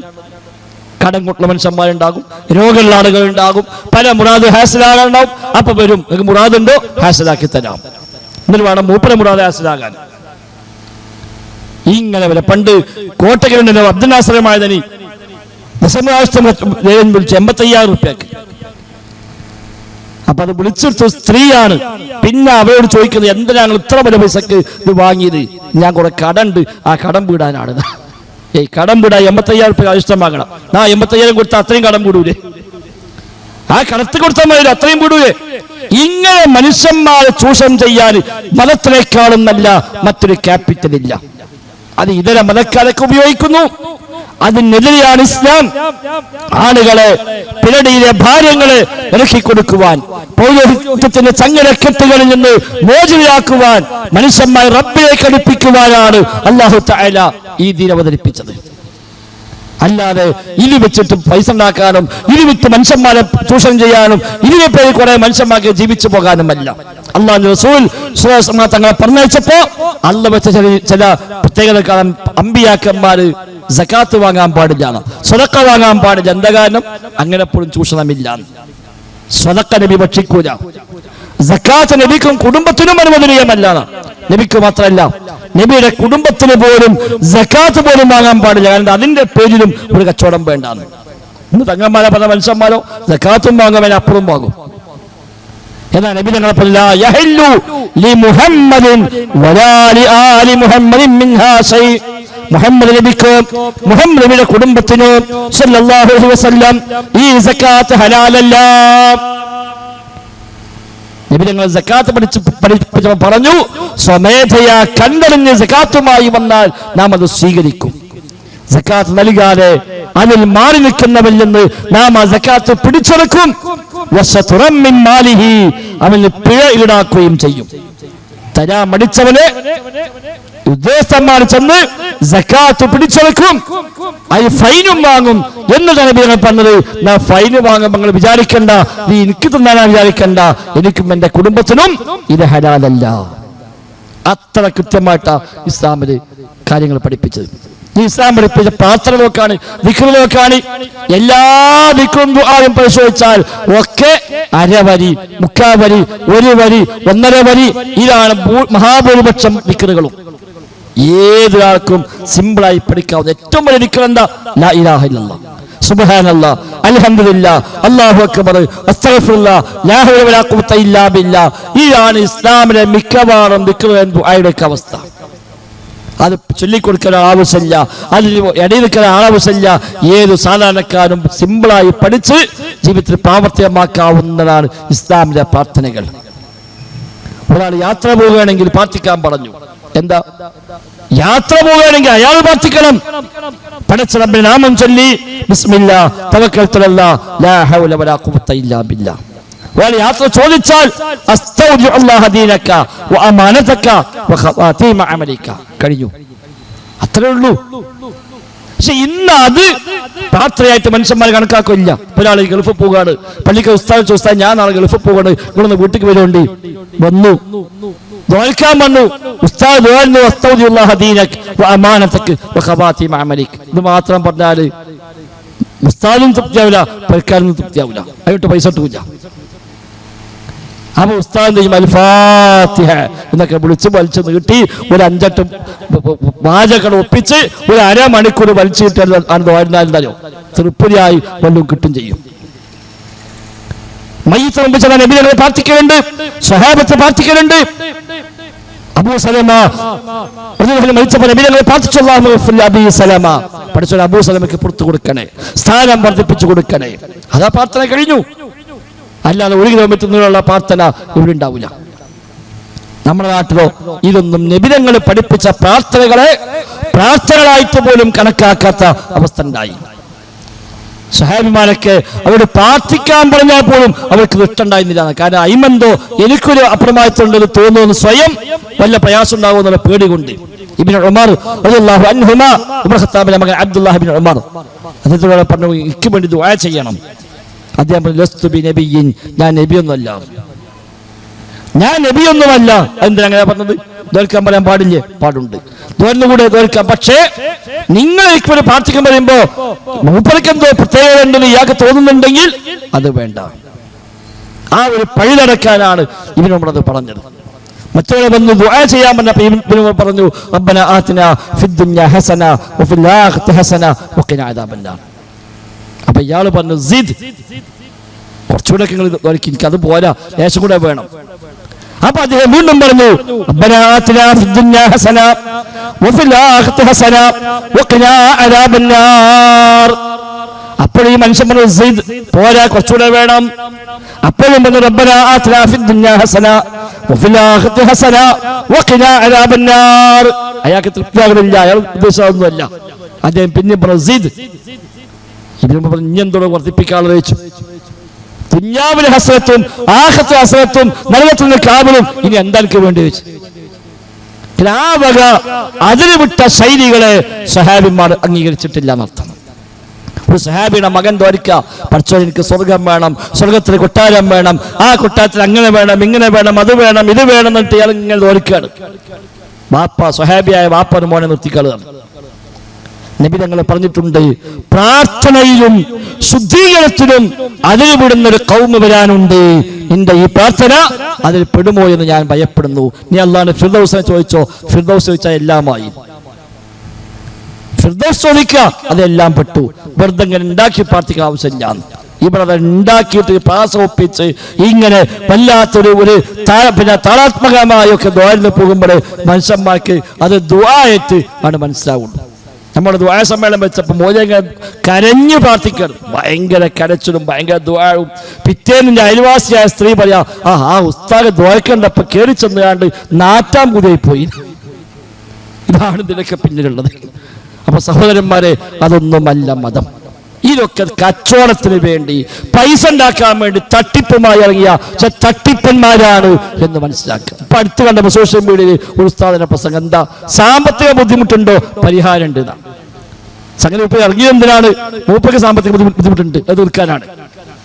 അപ്പോൾ പത്രത്തിൽ കാണാം, ഈ മനോരമയിൽ കാണാൻ ഇടയ്ക്കൊക്കെ ധന ആകർഷണ ഏലസ്, ധന ആകർഷണ ഏലസ്. ആ ഏലസ് എത്തിയ പൈസ ഇങ്ങനെ ആകർഷിച്ചു വരുന്നതാണ്. അപ്പോൾ ഞങ്ങൾക്ക് അവിടെ ഇരിക്കുമ്പോൾ ആ നമ്പറിൽ വിളിച്ചു. പൈസ ഉണ്ടാക്കാൻ ആർക്കാ പൈസ വേണ്ടാത്തത്? വിളിച്ചപ്പോ ഫോൺ എടുത്തു. അപ്പൊ ഇങ്ങനെ പരസ്യം കണ്ട് പിടിക്കാൻ ഓക്കെ. അപ്പൊ എന്താ വേണ്ടി പുസ്തകം ചോദിച്ചു, ഒക്കെ പറഞ്ഞു. അപ്പൊ മൂപ്പര് പറയാ 15,000 ഏലസും ഉണ്ട്, 25,000 ഏലസും ഉണ്ട്. 25,000 ആണെങ്കിൽ പെട്ടെന്ന് ഫലം കിട്ടും, 15,000 മാത്രമേ ഉണ്ടാവും, ഏതാ വേണ്ടി? ആ ശരി, അപ്പൊ നിങ്ങൾക്ക് പൈസ ഉണ്ടാക്കാൻ ഏലസാണിത്, ഞങ്ങൾ വിചാരിച്ചത് ഫ്രീ കിട്ടും, ഇത് കിട്ടിയാൽ നമുക്ക് പൈസ ഉണ്ടാവും, അതിലുള്ള പൈസ അങ്ങനെ ആകർഷിക്കാനുള്ള ഏലസാണ്. ഇതാണ് ഏർപ്പാടൊക്കെ, എല്ലാവരും ഇതാ ചെയ്യുന്നത്. അപ്പൊ ഇയാൾ ഉസ്താദ് പറയുന്നറിയാ, നിങ്ങൾ സാമ്പത്തിക ബുദ്ധിമുട്ടുണ്ടോ, എന്നാ ഈ വിക്ര ചൊല്ലിക്കോളി, അതിന്റെ കൂടെ കുറച്ച് പൈസ എനിക്ക് തന്നാണ് കേട്ടോ. നിങ്ങൾ വലിയ പ്രശ്നമാണ് സാമ്പത്തിക ബുദ്ധിമുട്ടുകൾ. എത്ര സമ്പാദിച്ചാലും ഒന്നും കയ്യിൽ തങ്ങുകയില്ല, പാഴ്ചെലവുകൾ വർദ്ധിക്കുന്നു. 4 മടക്കിയ ചെറിയ വെള്ള പേപ്പറിൽ 156 രൂപ വെക്കുക. നാം ഏത് നാട്ടിലാണ് ഉള്ളത് അവിടുത്തെ പൈസയാണ് വെക്കേണ്ടത്. 2 പ്രാവശ്യം പൈസ വെച്ച് മടക്കിയ ശേഷം പേപ്പറിൽ സുഗന്ധം പുരട്ടിയ ചെറിയ തുണിക്കഷ്ണം വെച്ച് മടക്കി കയ്യിൽ പിടിച്ച് സൂറത്തുൽ ഫത്ഹ് ഓതുക. പണം തടസ്സമില്ലാതെ വന്നുകൊണ്ടിരിക്കുന്നു എന്ന് മനസ്സിൽ കാണുകയും ഉറപ്പിക്കുകയും ചെയ്തുകൊണ്ട് സൂറത്തു യാസീൻ ഓതി സ്റ്റിക്കർ കൊണ്ട് പൊതിഞ്ഞ് പേഴ്സിൽ സൂക്ഷിക്കുക. അൽഹംദുലില്ലാഹ് എന്ന് 100 പ്രാവശ്യം ചൊല്ലുക. സൂറത്തുകളും ദിക്റുകളും 14 ദിവസം പതിവാക്കുക. 1 മാസം കഴിഞ്ഞ് പൈസ ദാറുൽ ഹക്മിലേക്ക് അയച്ചു കൊടുക്കണം. ഒരു വൃക്ഷത്തിൽ നിന്ന് എന്നതുപോലെ ധാരാളം പണം വന്നു ചേർന്ന് പാഴ്ചിലവുകൾ കുറയുന്നതാണ്. കണ്ടോ, 1 മാസം കഴിയുമ്പോ ഈ പൈസ മൂപ്പരെ കോളേജ് അയച്ചു കൊടുക്കാതെ, അതാണ് ദാറുൽ ഹിക്കം, മൂപ്പരെ സ്ഥാപനമാണ്.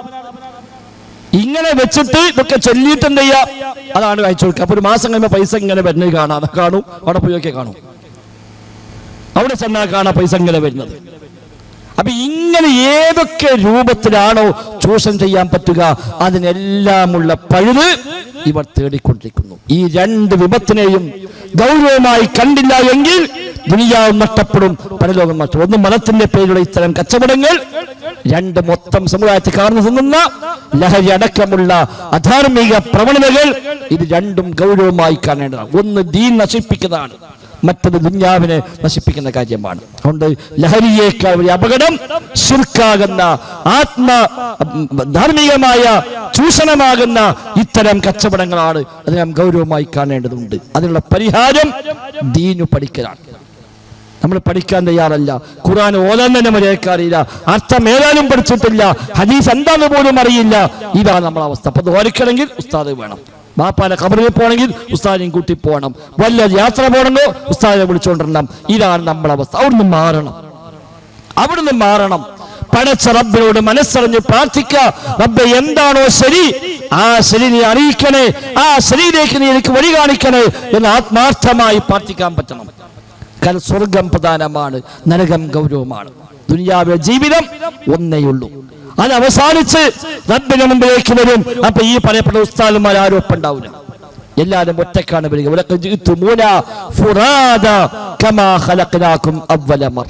അല്ലാഹു ഖുർആനിൽ പറഞ്ഞു, നിങ്ങളെല്ലാം ഇതാ ഒറ്റക്കൊറ്റക്കായി വന്നിരിക്കും. എല്ലാവരും ഒറ്റക്കാച്ചില്ല, കൊടുക്കാൻ തുണിയില്ല, കാലിൽ ചെരുപ്പില്ല, പറയാൻ നാക്കില്ല, നഗ്നപാതരായി ചേരാകരണം ചെയ്യപ്പെടാത്തവരായിട്ട് കൊണ്ടാണ് അവിടെ വന്നു ചേരുക എന്ന് അള്ളാഹിന്റെ മുമ്പിൽ നിന്ന് ഒറ്റക്കൊറ്റക്ക് റബ്ബിന്റെ വിചാരണക്ക് വിധേയമാകേണ്ട ഘട്ടമുണ്ട്.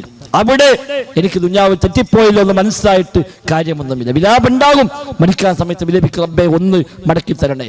റബ്ബിനെ ഉലാഖർതനി ഇലാ അജലിൻ ഖരീബ് ഫഅസ്സദ്ദഖ വഅകും മിനസ് സ്വാലിഹീൻ.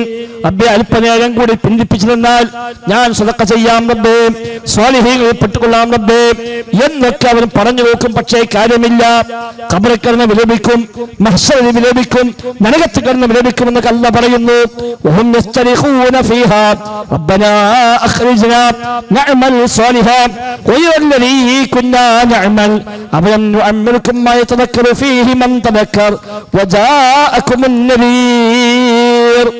സൂറത്ത് ഫാത്തിറിൽ അല്ലാഹു തആല പറഞ്ഞു, നരകത്തിൽ കിടന്ന് വിലപിക്കുന്ന മനുഷ്യന്മാർ ആർത്തു വിളിക്കുകയാണ്, വാവിട്ട് കരയുകയാണ്, റബ്ബേ ഒന്ന് പുറത്തേക്കാക്കി തരണേ, ഒന്നുകൂടെ മടക്കി തരണേ, ഞങ്ങൾ സ്വാലിഹായ അമലുകൾ ചെയ്യാൻ റബ്ബേ.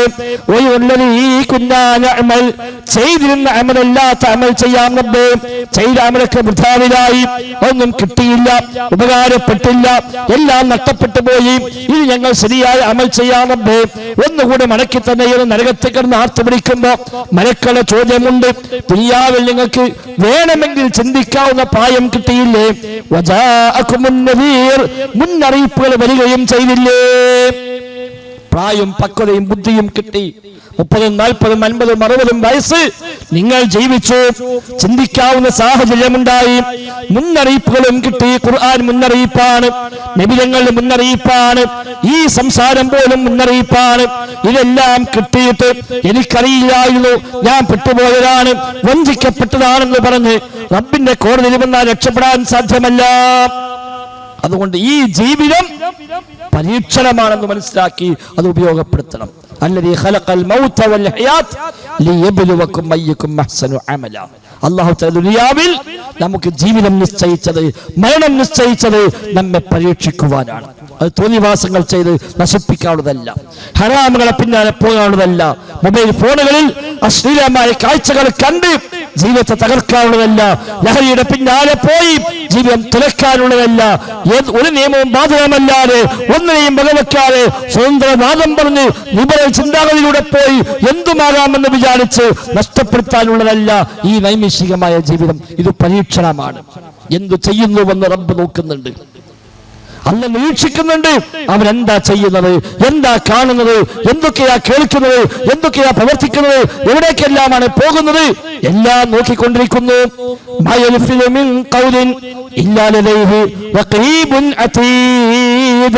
ഒരു വാക്കുച്ചരിക്കുന്നുവെങ്കിൽ പോലും അതുപോലും ശക്തമായി രേഖപ്പെടുത്താൻ സജ്ജമായ മലക്കുകളെ അല്ലാഹു തആല സംവിധാനിച്ചിട്ടുണ്ട്.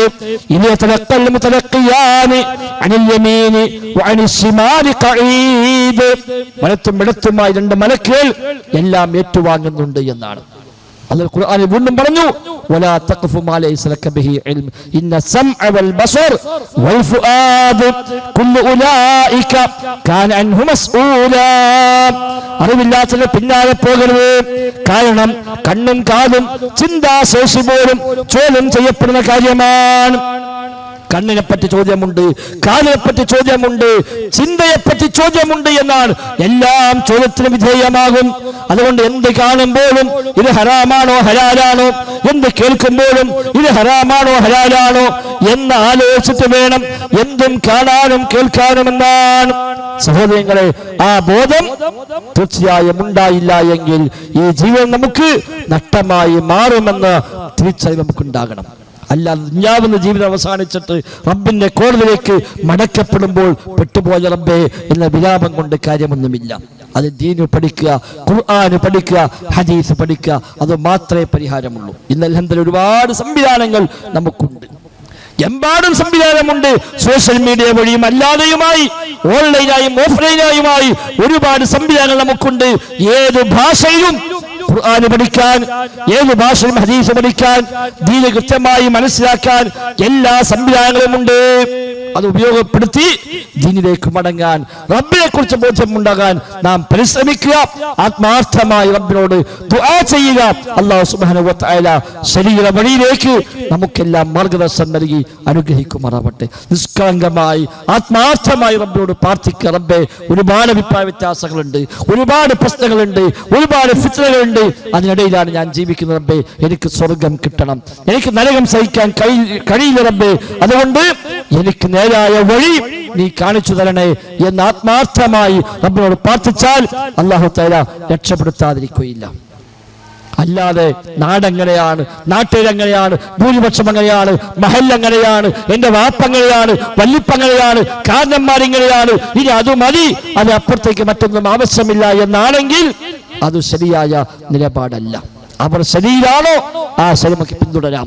അവർക്ക് അബദ്ധം പറ്റിയോ ആ അബദ്ധത്തെ അബദ്ധമായി മനസ്സിലാക്കി ശരിയിലേക്ക് നമുക്ക് മടങ്ങിപ്പോകാം. അതാ രക്ഷക്കുള്ള വഴി.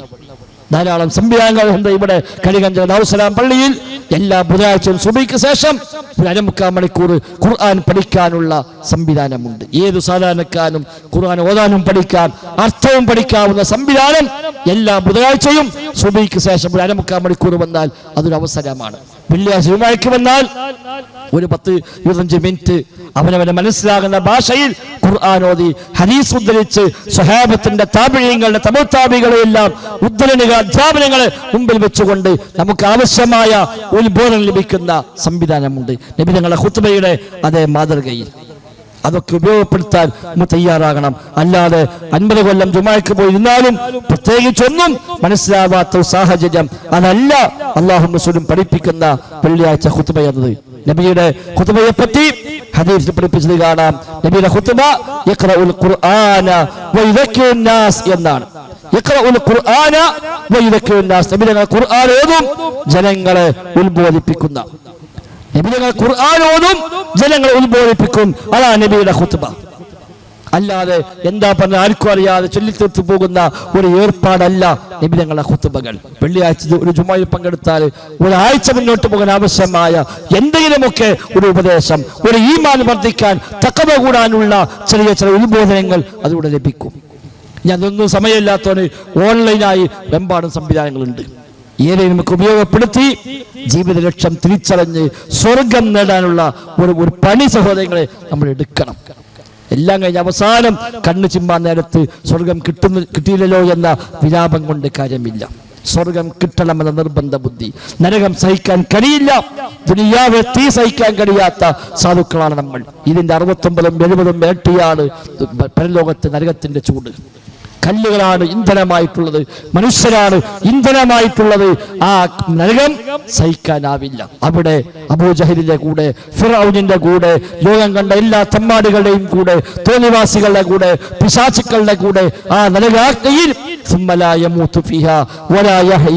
ജീവിക്കുന്നുമില്ല, മരിക്കുന്നുമില്ല എന്ന് പറഞ്ഞ ദുരന്തമായ ഒരു സാഹചര്യം സഹോദരങ്ങളെ നമുക്കുണ്ടായിക്കൂടാ. നമ്മുടെ ഈ ശരീരം നരകത്ത് പോയി വാകാൻ പാടില്ല. സ്വർഗത്തിലേക്ക് എത്തണം. നമ്മുടെ ഉമ്മയും ബാപ്പയും സ്വർഗത്തിലേക്ക് എത്തണം. നമ്മുടെ മക്കൾ സ്വർഗത്തിലേക്ക് എത്തണം. നമ്മളുമായി ബന്ധപ്പെട്ടതെല്ലാം സ്വർഗത്തിലേക്ക് എത്തണം. ആ സ്വർഗത്തിൽ കുടുംബസമേതം കൂടി സന്തോഷത്തോടെ ജീവിക്കുന്ന ഒരു പാരത്രികമായ ജീവിതം ഉണ്ടാകണം. അതിന് മുന്തിയ പ്രാധാന്യം നൽകി അത് തടസ്സമാകണ എന്തൊക്കെയുണ്ടോ അതിനെല്ലാം ഒഴിവായി തൗഹീദിന്റെ വഴിയിൽ, സുന്നത്തിന്റെ വഴിയിൽ, തഖ്വയുടെ വഴിയിൽ, ഹലാലിന്റെ വഴിയിൽ നാം ജീവിതത്തെ ക്രമീകരിക്കാൻ ശ്രമിക്കുക. ഹറാം എല്ലാം വേണ്ടെന്ന് വെക്കുക, എല്ലാ തോന്നിവാസങ്ങളും വേണ്ടെന്ന് വെക്കുക, എല്ലാ തിന്മയും ഒഴിവാക്കുക, എല്ലാ നിഷിദ്ധമായ കാര്യങ്ങളിൽ നിന്നും പരിപൂർണമായും വിട്ടുനിൽക്കുക. അങ്ങനെ മുത്തഖീകളായി ജീവിക്കുക. അല്ലാഹു സുബ്ഹാനഹു വ തആല എല്ലാ അർത്ഥത്തിലുമുള്ള ഖൈറും ബറക്കത്തും നൽകി നമ്മയെല്ലാം അനുഗ്രഹിക്കുമാറാവട്ടെ. അല്ലാഹുമ്മ റബ്ബനാ ആതിനാ ഫിദ് ദുനിയ ഹസന വഫിൽ ആഖിറതി ഹസന വഖിനാ അദാബന്നാർ. റബ്ബനാ തഖബ്ബൽ മിന്നാ റബ്ബനാ തഖബ്ബൽ മിന്നാ റബ്ബനാ തഖബ്ബൽ മിന്നാ ഇന്നക അൻതസ് സമീഉൽ അലീം വതുബ് അലൈനാ ഇന്നക അൻതത് തവ്വാബുർ റഹീം. വസല്ലല്ലാഹു വസല്ലം അലാ മുഹമ്മദിൻ വആലിഹി വസഹബിഹി അജ്മഈൻ. والحمد لله رب العالمين. السلام عليكم ورحمة الله وبركاته.